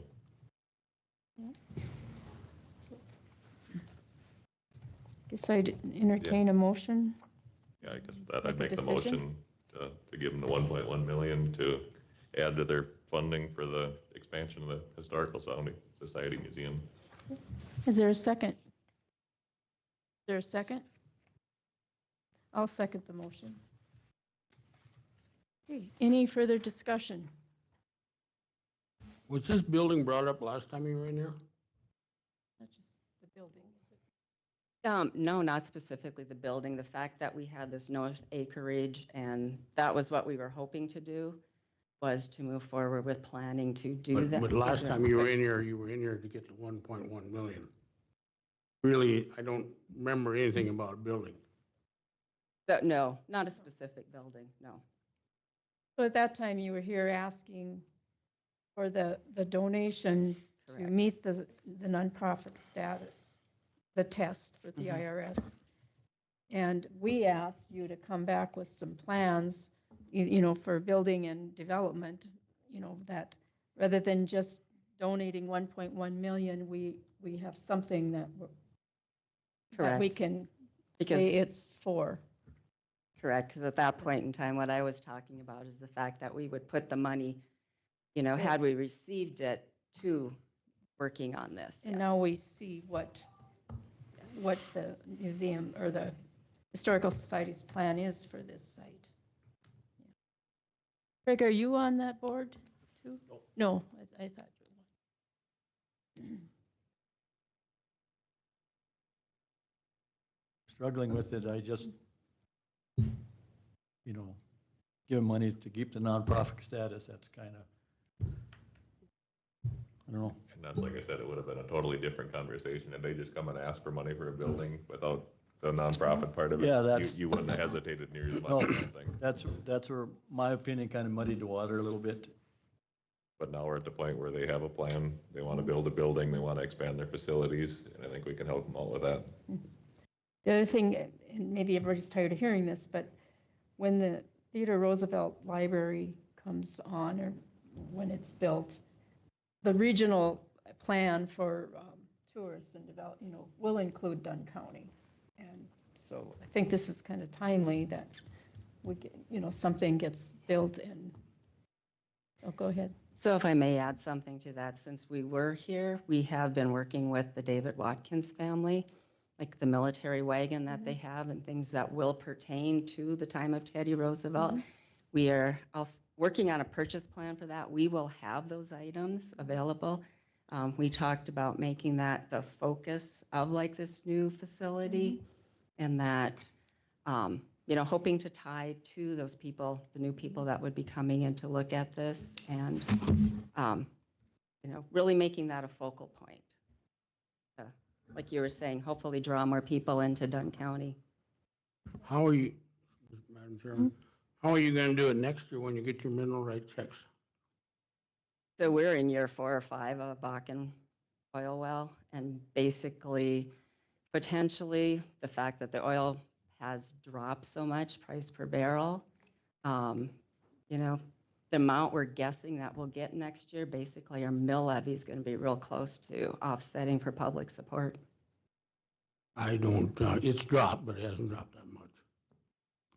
The other, you know, and So- you're still going to have to go to the IRS and pay because you can't get mineral rights checks without paying the IRS. So I'll leave that to the accountants to figure out for us. So basically, last year, our oil income was about 750,000. This year it'll be about 250,000. So yes, it has done a dramatic drop. Again, it's all part of the test depending on your donations. And, and I see, you know, once this kicks off, as far as if you can move forward with the plan and Mhm. building, your donations are going to come in. So you'll be able to meet that test, is what I would say. Yeah, that's what I would hope. And basically, if approved today, we'll move right into phase 2, October, November, and be able to work on that this winter. So if the county doesn't get you that to get your status, then if you lose your 501c3, then it'll be almost impossible for people to donate money to your project because they won't be able to deduct it because you're a nonprofit. So it's kind of a double-edged sword. I mean, and I kind of agree with Dave. I was kind of against this, but I think if this would have been presented differently, like, we helped out Halliday, so I don't feel that we need to not help out Dunn Center for that reason, but I have a problem with the IRS deal in that, so I just, I understand that. I did too when I first heard about this, but I see it not as so much the IRS deal now as let's invest in the museum, the Historical Society. I mean, it is vital to our history, our community. And without this, I think their project would be dead in the water. I mean, it's going to take a long time without being able to have something that they can move forward on, start a campaign for donations, working on this step by step. I guess that's how I see it. Okay, Madam Chairman, I guess I got one more question, or one more comment. If oil is gonna go down that far, the county is gonna be in trouble too. So, Any more discussion? Call for roll call vote. Commissioner Heiser? yes. Commissioner Olson? Yes. Commissioner Pelton? No. Commissioner Kleeman? no. Commissioner Dalzell? Yes, the motion carries. Thanks, you guys. Keep us up to date. We definitely will. Thank you so much.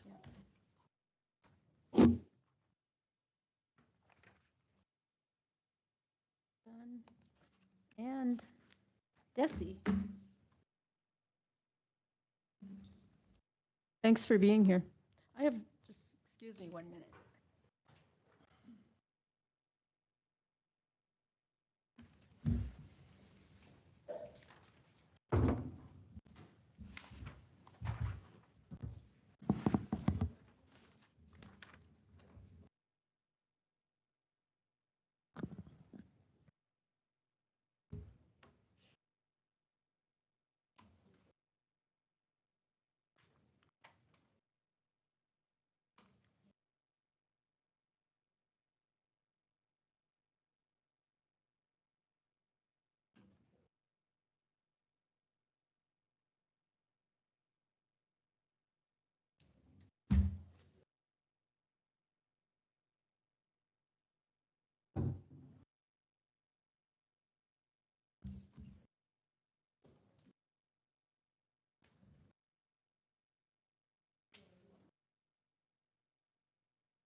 All right, Desi, sorry. Go ahead. So did we table that, or was it just, okay, so we need to remove the merit table from the, Move to remove the merit table discussion from the table. untable? Untable? Yeah, okay. Motion by Commissioner Olson, second by Commissioner Kleeman to remove from the table the merit table. All in favor, say aye. Aye. Motion carries. Okay, go ahead. Thank you. Good morning, Commission. Since the last meeting, I've been working on addressing some of the concerns that was brought up by the board regarding the merit plan. The biggest point being that there was concern that employees were moving through their pay range too quickly based on the merit plan as it was at the moment. So I did work with Commissioner Olson and with Auditor Whittingham on ways that we could help reduce that concern. And one of the ways that was identified was changing the merit plan table back to more of what it was initially before the percentage rates were increased.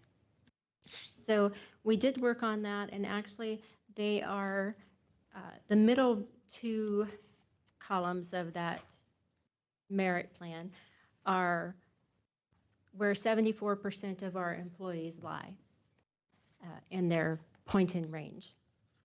So the middle two columns was where we focused the most attention, was to bring those numbers down and kind of curb that progression through the range.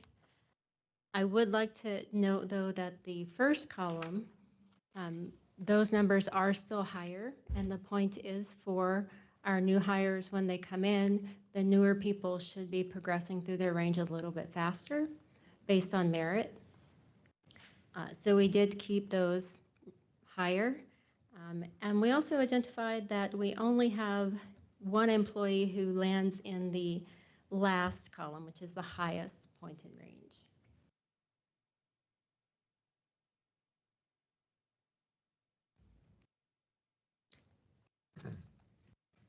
Any questions so far? I think, I think it makes sense that we revert back to the merit table where it's, drop it from 3.5% leading to 3% leading. I think that makes sense. So the formula, so to speak, that was used was to drop the first column by 25%. I'm sorry, by 0.25%. And then keeping those ranges an equal distance apart as you move across the row. So those would be at a 50% reduction. It worked pretty much very well in every area except for that last column, second row. Again, we only have one employee who falls into that point in range. You'll notice that the 0.75% didn't change from the top current to the proposed table. So the average merit increase in 2025 based on the table as it sits on the top was 2.88%. Using the recommended table, the second one, the average increase would be, based on last year's numbers, of course, would be 2.26%. That's a difference of approximately $620 per employee. And then the totals are just below that. So the average increase for 2025 was $2,157. The average increase for 2026, based on last year's performance review numbers, would be $1,537. We have yet to move into the performance process, so which is the reason for using last year's numbers. Yeah. So, Desi, was talk that everybody got the same merit. Is that true? No, ma'am. Just to clear the. I can understand the confusion for some people, and I did give you the second, or I guess the back of the one sheet and then the last sheet. These are all of the numbers from last year, from 2025, minus obviously the names of employees, showing the percentage of merit they got and also what that equated to per hour. So if you would look at the very back sheet, you will see the merit column percentage and then the merit in dollars. The COLA last year was 2.26%, so you'll see that that entire column is 2.26%. Everyone got the same COLA. If you look towards the bottom of that table there, you'll see about 10 lines that are highlighted in blue. Those 10 lines represent employees who were on a previous pay plan. And on that pay plan, every employee came in at the same rate. Oh. And therefore, they were all paid at the same rate. That causes those employees to be at the same point in range because they do get paid the same rate. So their point in range is the 112.5. That is their point in range. You'll see that is all the same. However, their performance ratings did vary, which consequently varied their increase amount. This will be our fourth year going into performance process and having a merit-based increase. So as we go through each year, those particular people, their wages are starting to separate based on their performance. Those types of things do take time, simply because your merit increase is not 25%, right? It's 1.25% or 2.88%. So that spread is going to take some time. However, you will see if you look there that there are different performance ratings which equated to different percentages, which equates to different dollar amounts. Was this still based off the Gallagher study? Our current pay plan was initially created based off the information that was obtained through the vendor Gallagher back in, I believe it was 2019. And then the county, when they adopted that plan, adopted the process for moving that plan forward into the future. So it's basically, that's what this is based off of, how you follow it. Well, actually, I'm going to say no, because the merit plan was not part of the Gallagher study at all.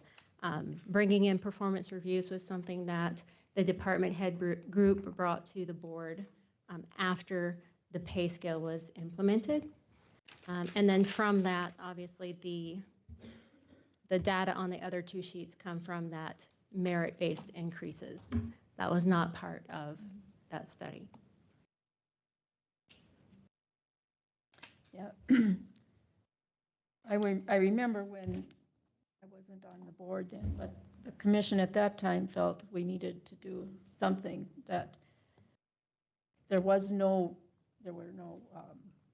merit increases, no step. The only wages were COLA. And aside from that,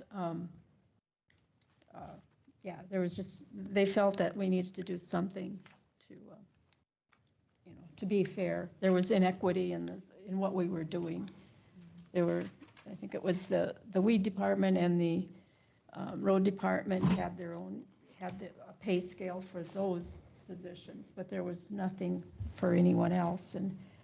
And at that time, the commission recognized we needed to have something in place to be equitable.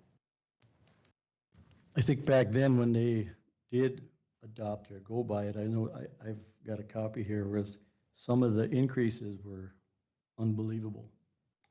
What departments got for a raise that year. I can't hardly believe that the board at the time approved them, but I mean, it is what it is. So I'm just a little perturbed about some of the increases some of the people got. I mean, it was like. Go ahead. If I might address that. So the department heads that received those increases were currently being paid below the minimum of the range where they should have been according to market. It was the recommendation of the vendor that we chose to move those employees at least up to the minimum of their range so that they were being paid somewhere close to market. It was the choice of the board at the time to approve those increases and to bring those people within the ranges to be comparable to market. I mean, it's a lot. It's from $5,700 to $16,000 in 1 year. Yes, sir. That shows the great inequity that we had at the time. Mm-hmm. But, and I don't know the details of that specific case, but whether or not it was for more time or not, there's so many hours and then their hours increased, I don't know, without digging deep. But I guess what we have before us right now is the merit table. We are, have been implementing a merit table and for increases, whether it be improvement needed or leading performance. And do we want to decrease that rate from, is that how I would say that? Yes, ma'am. Okay, all these numbers. Whether or not we want to leave it the same or adjust the merit table by decreasing or reverting back to what was before last year, this past year. Could I just clarify that? Yep. The proposed merit plan would be slightly lower than the original one. Yeah. It wouldn't be exactly the same. Okay. Any more discussion? Yeah, I guess I like what you came up with here. It was good to see, because I did get some phone calls about people getting the exact same raises across the board, but this shows that that wasn't the case, so, and yeah, I like the merit scale to where the person that works harder gets a little bit more, and the person that just does the bare minimum gets a little bit less of a raise every year. And that was exactly the conversation when this was put in place. Yeah. So. I guess with that, I'd move to adopt the proposed merit plan. The proposed? The proposed, Yeah. yep. Okay. Is there a second? Is there a second? I'll second the motion.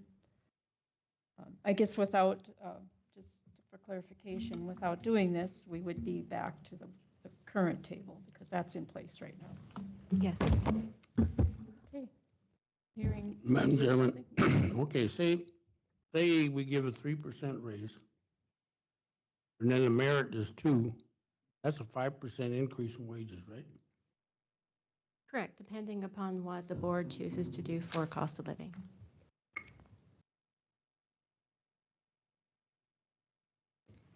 Currently, the CPI is at 2.6. And we can, we had departments budget at 3% earlier in the year, but we can adjust that down at any time, before the end of the year. So it may be 2.6 or 2.5 or maybe 2. I mean, I don't know. The August CPI will come out next week on the 11th. Okay. Any more discussion? Okay. Hearing none, we'll have a roll call vote on the merit table. Commissioner Heiser? No. Commissioner Olson? Yes. Commissioner Pelton?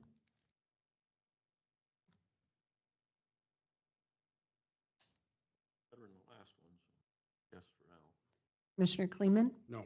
Commissioner Dalzell? Yes, the motion carries. Thanks, Desi, for putting this together. Thank you. And where I can understand it a little bit. Thank you. Thank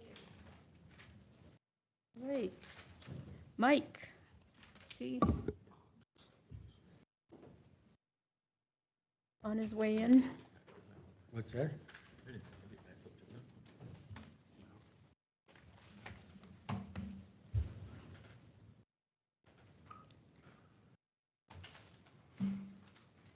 There he is.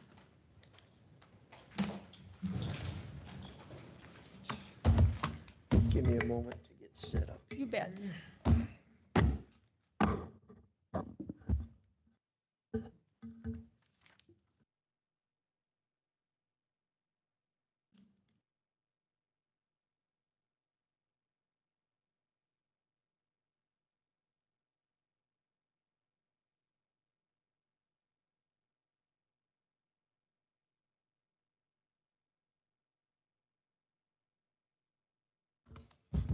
Thanks for having me today, Commissioners. And I wanted to talk a little bit about a couple things today. First off, the computer life cycle. When you retire a computer and replace it with a new one. And the other thing, if we got some time today, I'd like to do a little bit of an update for the IT coordinator position.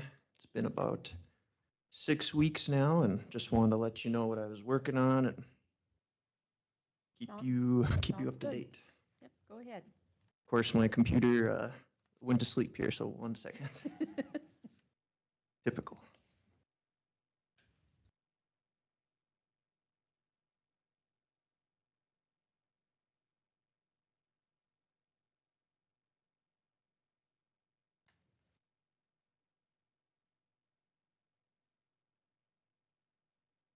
Great.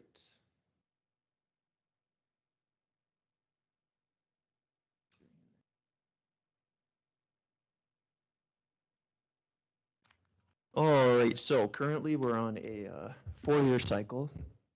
Just per the recommendations of NRG, the cycle is based on our warranty.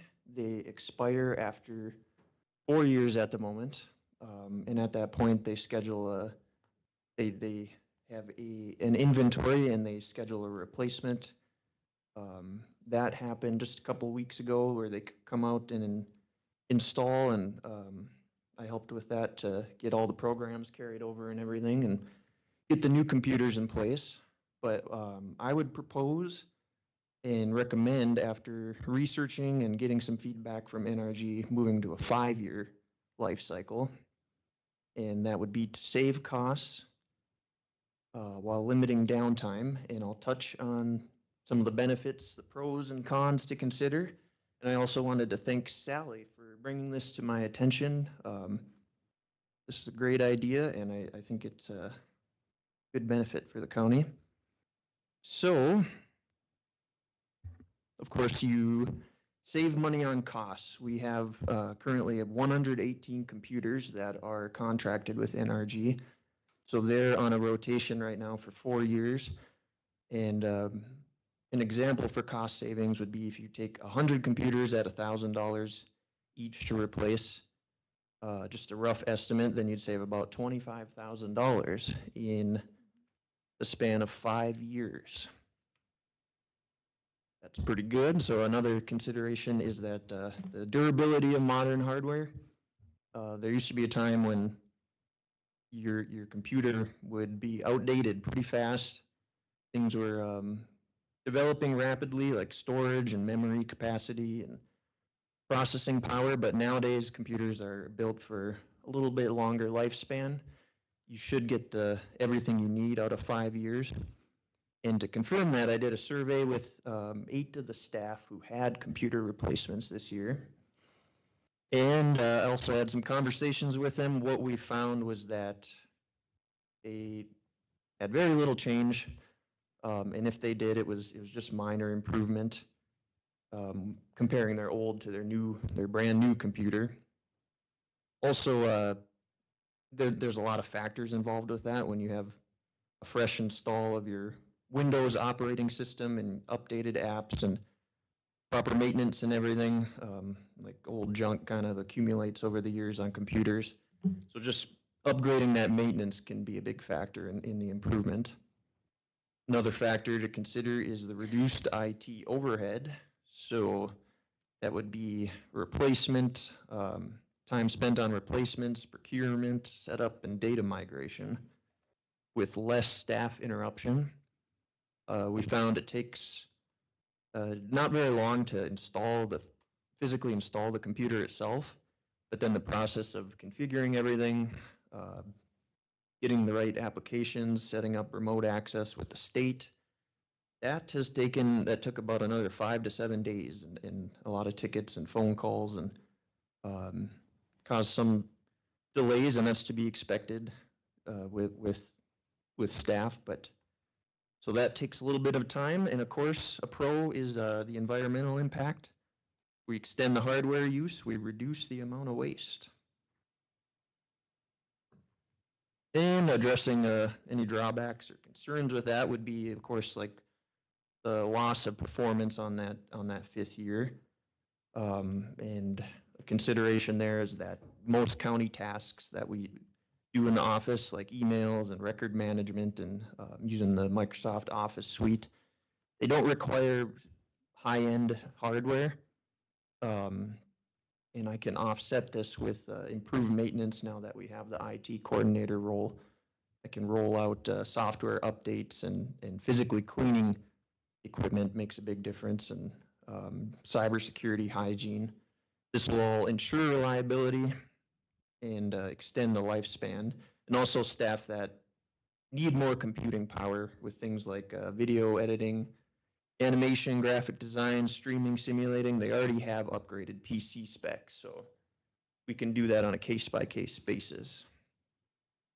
Another consideration is the warranty. So our warranties are typically 4 years, and you could, I looked into extending a warranty to 5 years. It varies pretty widely depending on the device, but that would be an additional $80 to $300 each roughly to extend to that 5-year period. But there isn't a major drawback. You may have an unexpected outage, and say you're at 4 years and 6 months, then you might have a little bit more of a turnaround time rather than like the scheduled 4-year rotation that you do. But even that would be offset. I have computers on hand that could be used for backup that are in good condition from this year's rotation. So we could get staff up and running on that while the new computers are ordered and installed. So that shouldn't be an issue. And ultimately, the user impact on the staff would be minimal. And of course, on a case-by-case basis, if performance suffers a lot, something changes, we can order a new computer. So it's easy to resolve, and staff, based on the feedback I got, is that their old computers were doing well, and this a good way to save money. So implementing that in 2026, we have 19 computers up for replacement on the 4-year cycle. And initially, I can contact all the recipients and ask if they're good on an individual basis with extending 1 more year. And with that, I can monitor carefully, increase the maintenance that's done, and see how performance is. If it's going well, then we can kind of transition to just making that the standard is the 5-year rotation. So ultimately, I think a 5-year life cycle saves costs, leverages the durability of modern hardware, reduces IT overload, and supports sustainability. So I would be seeking approval from the board for moving to this practice of 5-year life cycle. Any questions for Mike? Put a lot of research and work into this. So Yeah, I wanted to. this makes sense. Yes, it was a good opportunity to see how everything is working, and this is a good area to save quite a bit of money. I think it makes sense to need a motion for that, or can we just? No. Yeah. Yeah, we will need. We should. Yeah, I'd make a motion that we switch to the 5-year computer life cycle plan. Second. Okay, motion by Commissioner Olson, seconded by Commissioner Pelton to switch our computers to a 5-year life cycle. Any more discussion? Okay, all in favor, say aye. Aye. Aye.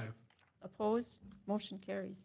Okay, All thanks, Mike. right, yep, and then I just wanted to, if we have time, can I give a Go ahead.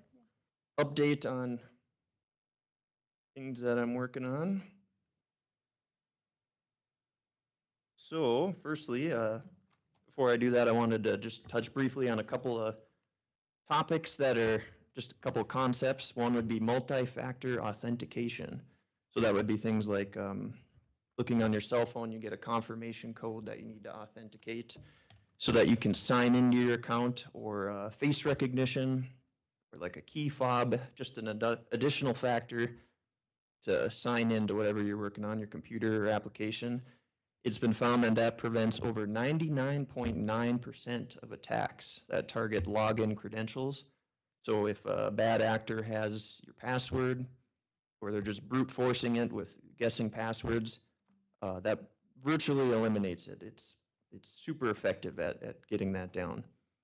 Another thing, concept would be social engineering.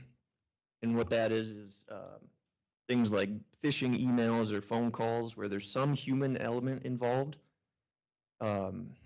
That is involved in 68% of data breaches. So when there's a big, here in the news, a big breach and people's information has been leaked, usually it's because of like a phishing email, just something that's click on this link and we'll, change your password, and it's bait like that. So it sounds, you kind of picture hacking, like super sophisticated scripts going on, but most of it is just social engineering.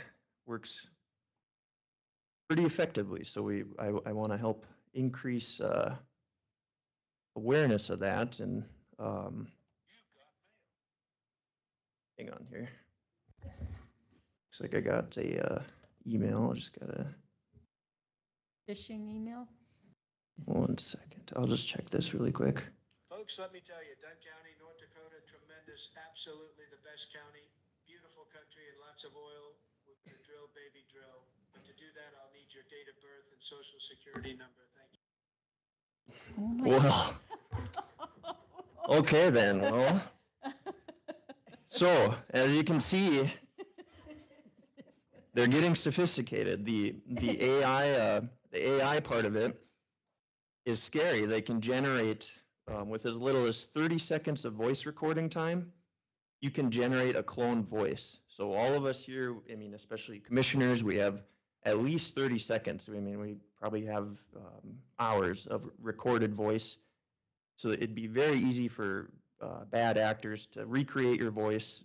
You send voicemails requesting passwords or ship you on to another site, and anybody can do it. You can do it for free. So really want to raise vigilance for that.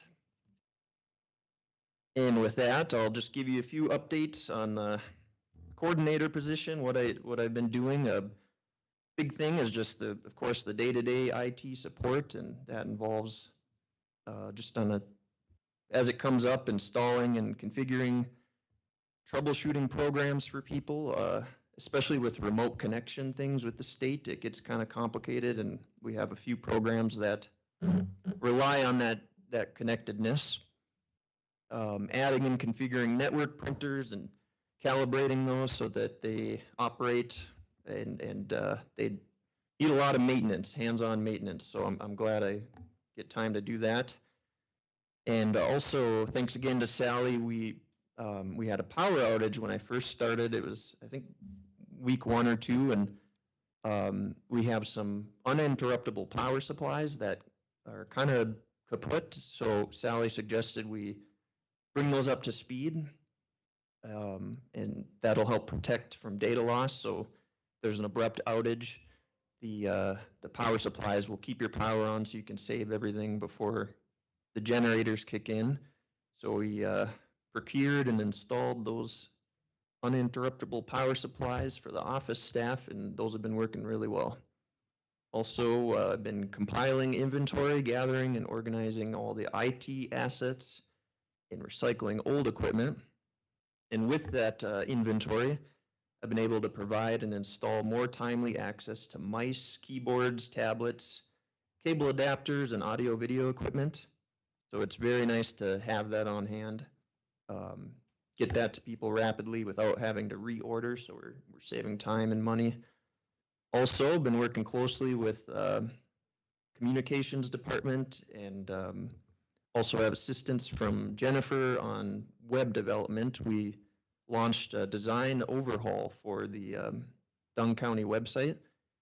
A lot of things got tweaked with that, and there's scripts involved in the calendar and the Facebook feed and the live stream. So we've had to modify, and we're still working on that. It's going smoothly though, and also we're doing some search engine optimization. The .org email or website can still be improved, so we don't direct to that. We don't want them to see that. It's kind of a complicated process, but that should be squared away shortly. And I'm implementing the KnowBe4 platform, and that's a state-sponsored cybersecurity staff training thing where we can simulate campaigns and cyber attacks, and has a ton of tools I think is going to be super useful. And really improve our ability to stop potential breaches. Working on developing policy like the multi-factor authentication, password expiration, and also an emergency response plan. And I've been in touch with Sarah on that and Desi as well. So we're going to collaborate and work on that policy and how to respond if there is like a big data breach, because we do have a lot of sensitive information. And we want to be ready to handle that. And then lastly on here, I got working on the calendar. County calendar has been a big success, and working with Loanne and bringing Sarah up to speed on that, her new assistant. We're going to get her familiar so that we can have more support. It's a high demand thing. We have about 40 or 50 per month at the moment, events, and we are including school events, sporting events. So that's going to go up to about 60 plus per month. Yes, so that's what I'm working on in the future. We got big ideas for possibly a podcast, drone photography, cybersecurity simulations, and then also looking towards setting up an official IT department. I think that is in the plans, and I wanted to recognize Sally again for being an excellent mentor, and she's going to help me set up that budget and be prepared for when we roll that out.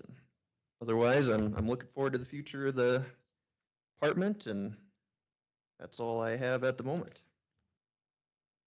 Thank you, Mike. It's good to Yes. hear. Yeah, and then Was posted. reach out to me anytime if you have ideas, suggestions, or feedback. And I really have grown that way. People making requests, and that helps us move in that direction. So are we going to get any of those like phishing emails? So we have to I'll just say, just be on it. be vigilant. Okay. I think Thank there's you. been some out, hasn't there? I think I got one or two. Well, we're you know, I plan to. There are things like that exist, but I want you to stay on your feet. But I will put out more education soon, and as you may be right. Delete. Yes, if in doubt, delete. That's all right. They'll find another way to get a hold of you. So you got the right idea. All right. Thank you, Mike. Yes, thank you all. Carrie.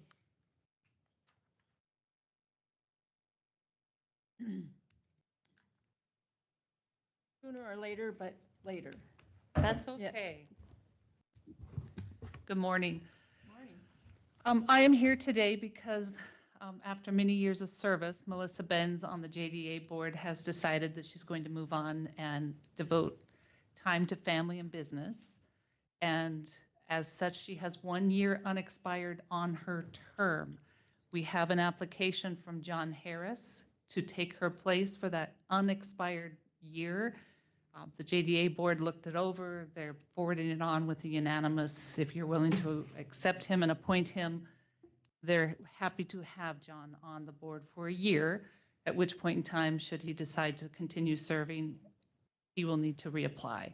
So you should have a copy of that in your packet, as the auditor has one as well. This is the recommendation of the. This is the recommendation of the board, and we have the appropriate application. If you want to, it's a copy. I'll move Does- to approve John Harris as the, what is it? Unexpired- Replacement, yes. Replacement for the unexpired term. That's correct. Okay. Motion by Commissioner Olson, seconded by Commissioner Pelton to approve the appointment of John Harris to the JDA board to fulfill Melissa Benz's unexpired 1 year term. Is that right? Okay. Any discussion? Do any of you know John Harris? Yeah. No. Who doesn't? You probably I don't. do. Yeah, I'm just joking. No. Okay. Any further discussion? All in favor, say aye. Aye. Aye. Motion carries. Thank you. Moving Yeah. forward, we know that we will have 2, possibly 3 positions through retirement and attrition, and positions being taken elsewhere available. Luann will start advertising those. So if you know of anyone who wishes to serve, we're happy to take applications. Thank you. Thanks. All right. So we haven't discussed the North Dakota Cowboy Hall of Fame donation. That was tabled at the last meeting. So is there a motion to I remove move that? to remove from the table. Okay. I'll second. Motion by Commissioner Pelton, seconded by Commissioner Olson to remove from the table discussion on the North Dakota Cowboy Hall of Fame donation. Okay. Discussion? I know Sally did send out a note about the availability of funds if we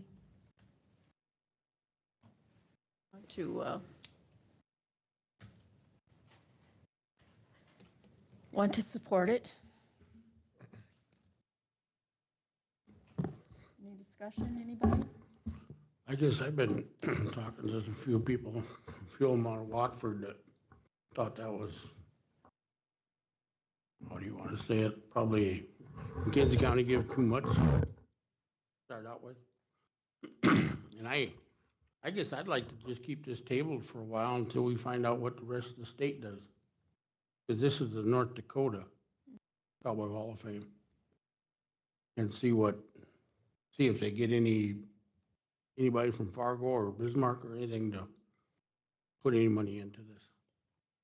They're talking 12 million, and that's gonna be a long pull for them, as far as I'm concerned. I guess I'd like to just see what the rest of the state's doing. That's my opinion. Any other thoughts? My thoughts, we've got a lot of people that live in the county that are in there already. Mhm. I think we should give them something to start with, you know, Just show our support. show our support for it.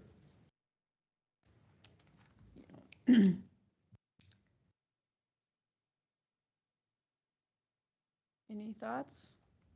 Anybody else? I think it's a worthy cause, but I think, like Bob said, let's see what everybody else is gonna, I mean, or not everybody else, but I mean, just see what's out there. I don't know if it's a hurry for this, or if they're waiting, or, I know they have quite a bit of the funding secured in grants, but in fact, they've got the architect already hired and working on it. So it's moving forward. I don't know the exact numbers, but I support it, I just don't know at what amount.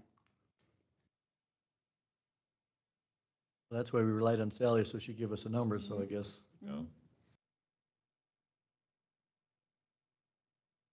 What was it?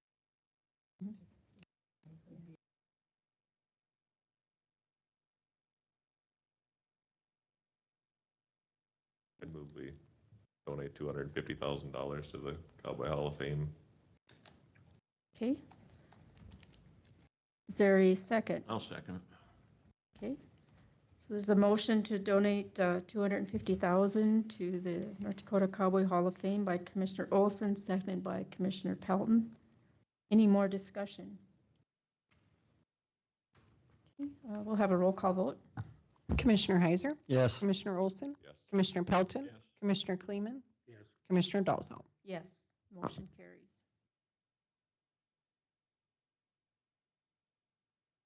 And, oh, yeah, you have unofficial minutes. You got Luann, too. Oh, yeah. Well, she can wait. No.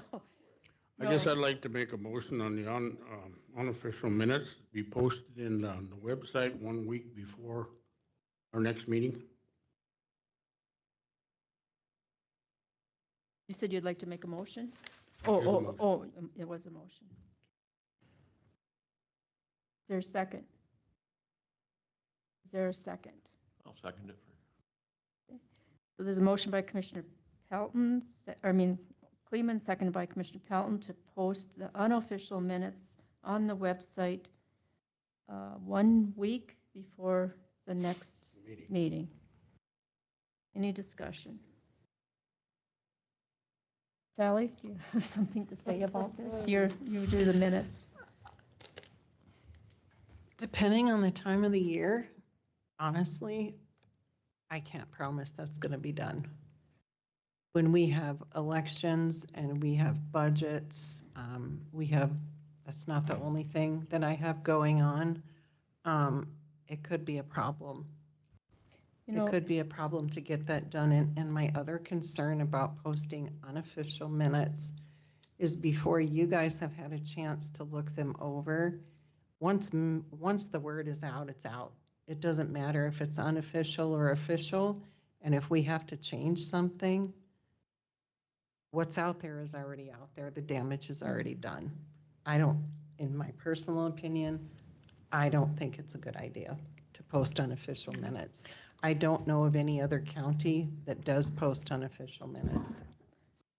I would say too, our meetings now are live, and pretty much immediately you can go on and watch the meeting on your computer or phone even. So I just don't know what we would gain by that, other than putting out something that might be printed wrong, the motion might be wrong. Why would we want to do that without it being approved? That's how I feel. Well, the only reason I brought it up is because the public asked for it, so. Yeah, I guess what's the benefit that they're trying to get out of it? They can watch the video, they can watch the whole meeting if they want to. There's a lot of people can't get on that, Dave. I couldn't even find the minutes from the last meeting on this thing the other day. And I'm not saying that I probably did something wrong. But there's a lot of elderly people out there that really want to know what's going on in the county. And they'd like to be able to see it ahead of time so they can call one of us and say, is this really what you want to do? That's what I'm hearing from out there. Yeah. And I'm working for the people out there. So that's the reason I brought it up.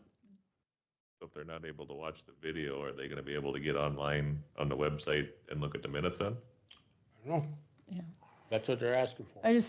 I don't feel it's a good practice. I know it's not done, as far as I know, anywhere. Why would you put out something that hasn't been approved? And the minutes are a record of what happened, not what's coming up. So, anyway, there's a motion on the table. Any further discussion? Well, maybe Luann, maybe you could answer this question. I look at them sometimes. It seems like by evening, there's 250 views of the meeting. I mean, You're up next anyway. I was really kind of shocked Well, of you're not up. people that actually view it. I mean, 250 people and. You're absolutely right. We have approximately, over a course of a couple of weeks, almost close to 1,000. There are times 800 views. So they are accessing it. And the reason why we went to YouTube is it's much easier than anything else. So hopefully that is helping some of those people. It is a good point. It concerns me. I don't know. I was trying to think real quick of how we could help them, because if they can't use the YouTube, because it's embedded in our website, so it's right there. They don't have to sign up for an account. You don't have to have a login. It concerns me that they might struggle trying to get the minutes, download the minutes. But it's up to you. That's a transparency issue. But of course, you have things. I do think, in defense of Sally a little bit, it's really hard to draft minutes from a meeting that lasts 2.5, 3 hours long, if anyone's ever taken minutes. So to put that on her, she would be the one, like if she took a motion wrong or made some, and you guys haven't approved it yet, she's right. That's out there. Somebody will say, you said this, and then you might have another paper trail that you'd have to deal with. But if you're prepared for that, that's fine. But that really puts a lot of pressure on the person drafting the minutes to be accurate and never make a mistake, because that's what she's counting on the Board of Commissioners, is to catch those potential errors. Thank you. I could, Madam Chair. There's also times where, there's a lot going on in a meeting. I'll have to watch the meeting 1 or 2 times over just to make sure that what I do send to you guys in the first place is accurate, because it's hard to catch when you've got you're listening to all of you talking, you're listening to the person presenting talking. It's hard to make sure that you capture all of that stuff right.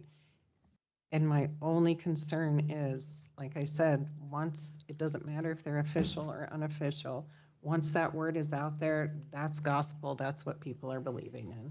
It doesn't matter if it's unofficial. All right, any more discussion? If not, do I have a roll call vote? The motion was to post unofficial minutes on our website. Commissioner Heiser? No. Commissioner Olson? Commissioner Pelton? Commissioner Kleeman? Yes. Commissioner Dalzell? No. Madam Motion Chairman, fails. as long as we're on minutes.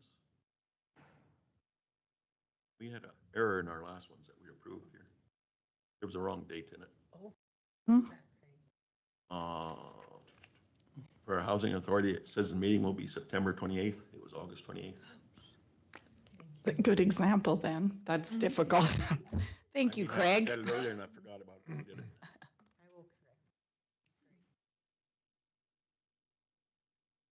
Are we all right with that change? What is Ross called? A scrivener error? Yeah. Okay. So did we get everything other than, we have financial report, but let's, the open meeting laws. Loanne's name is here and only because I looked it up, back in August 7th, she sent to each of us information from a seminar she attended about open meeting laws. And I added it to the agenda just so we're all aware. I hope everyone had a chance to read through that, what's required for open meeting notice, public awareness. I know Loanne and Sarah were working on like a chart that shows, like, just say airport authority meeting, what's required for that notice, and it's there needs to be posted, sent to the official newspaper of the meeting, and so we want to be sure we're doing all that. And then the other thing, what constitutes basically a meeting that would require notice. And Dave and I talked a little bit about this. We have the portfolio for communications and realize that the two of us should not that we can't both be on the portfolio, but we can't meet. With me alone. And that was pretty clear reading through that material. The other one is Dave and I hold a portfolio for HR, and we decided that we don't meet together because we're basically then you're collaborating, making decisions. So that's something I think we need to watch, that there, and maybe going forward, starting next year, we name one person to a portfolio, not two.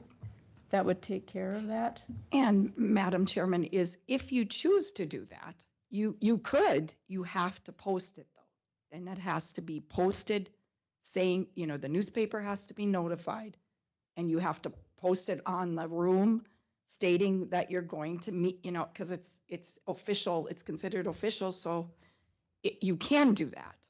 I just think it would be easier if you, to stay in compliance if we didn't do that. Because You're talking about one.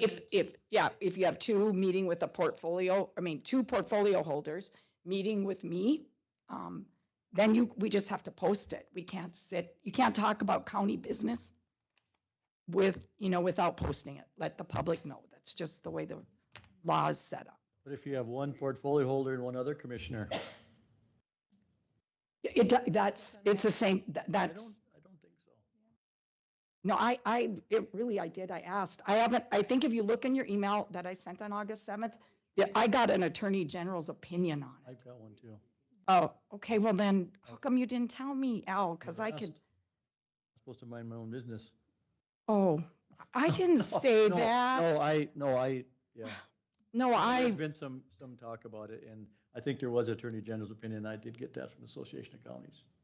Okay. What maybe I read it wrong. I thought if one person you're the portfolio, I think another commissioner can still be there, but you don't have the portfolio. I don't know. Guys, if I could put 2 cents worth in here. Yeah, go ahead, Pat. Yeah, I represent a couple of other jurisdictions on this. You're on really thin ice, and the Attorney General has become very aggressive about pursuing these. I would be very careful about having a portfolio holder meet with anybody dealing with county business, particularly if it pertains to a fiscal matter, without publishing the notice. It's not just a literal interpretation of the AG's advisory opinions. I will tell you, this is becoming a hot button issue, particularly after you've got this new statute that deals with publication and notice and the public's right to be heard. We can thank our friends in Dickinson for that. It could have been a lot worse, but I would be very careful about discussing county business if you're a portfolio holder. One, portfolio holder. Two, I don't think it's ultimately going to matter because the AG is getting more aggressive about saying tie goes to the public, okay? If you're discussing county business, it should be published. That's what I've been telling my clients, and we represent 5 different municipalities as well as 2 counties on this. So that's what I wanted to say, and I have reviewed the AG's advisory opinion dated July 17 of 2009, and I do believe that's what Attorney General Stingham was the point he was trying to make. We're not going to be splitting hairs here. If it appears to be public business, it's something that needs to be noticed. So that's my 2 cents worth. So if, like Craig and I, we got the road portfolio, we have job meetings every week, do they need to be posted? It's not, I mean, if you let me know, it's got to do, It's usually every week, the same day, same time. I mean, it's just got to be posted so the public knows that you're meeting to discuss county business. One of them, James has always got minutes. Yeah, he keeps minutes of what we talked about. The other ones do or not. I would imagine they'd have some notes or. Yeah. So notes would have to be kept. I mean, whatever we do here, we gotta be right what we're doing, and I get it. Yeah, that would be, I mean, I just attended the seminar. It was eye-opening to me too, so. So I think with that being said, is when our engineers send Craig and I and Terry a meeting notice, send it to you, then you publish it. Exactly that. I couldn't do that. And like I said, we know they're usually every Tuesday, one's at 11:30 and one's at 12:30, and if it would change, just make sure you're on the email, then we have our bases covered. And I can post it. Yep. And then we can keep minutes, the engineer keeps minutes, we can have a copy of that if that. And those go to the auditor's office then, so, yeah. Yeah. She has to have a permanent or a copy on record. I don't think that's nothing. We are doing very well, you guys. I'm very happy with everything. I mean, I looked and checked. Sarah and I have done an audit, and it appears like we've found some deficiencies and we're fixing them right away, but yeah. Well, thanks for the information, Luann, and I just Welcome. thought we needed to have a open discussion about it, so we're all on the same page. And you all know you can come to me anytime.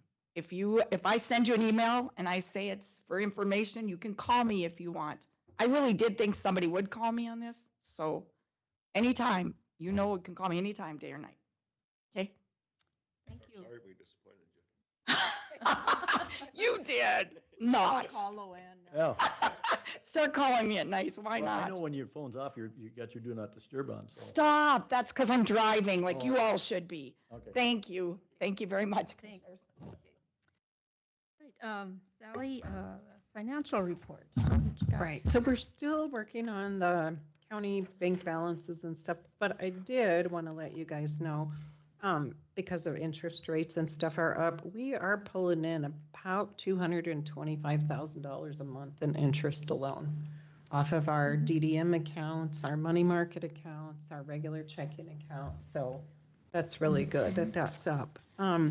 as far as that goes, I will let you guys know in September. Got my fingers crossed. We're gonna get some federal minerals, but I will let you guys know. It should be around the 15th. And for August, we did get 2.7 million in GPT dollars. So we are at 65% of our year. I think, again, we're going to come right in on budget for the 38 million for GPT dollars. And that's about all I have to report now. I will bring the rest of the financials to the next meeting. So we're still working. I see August is up. Is that because oil production is up or price is up or? Price is up. Price is up a little? Yeah. Okay. Yeah. So I think, and September is usually the biggest month for oil and gas. So I'm hoping that we're back in at 3 million for September. That would be great.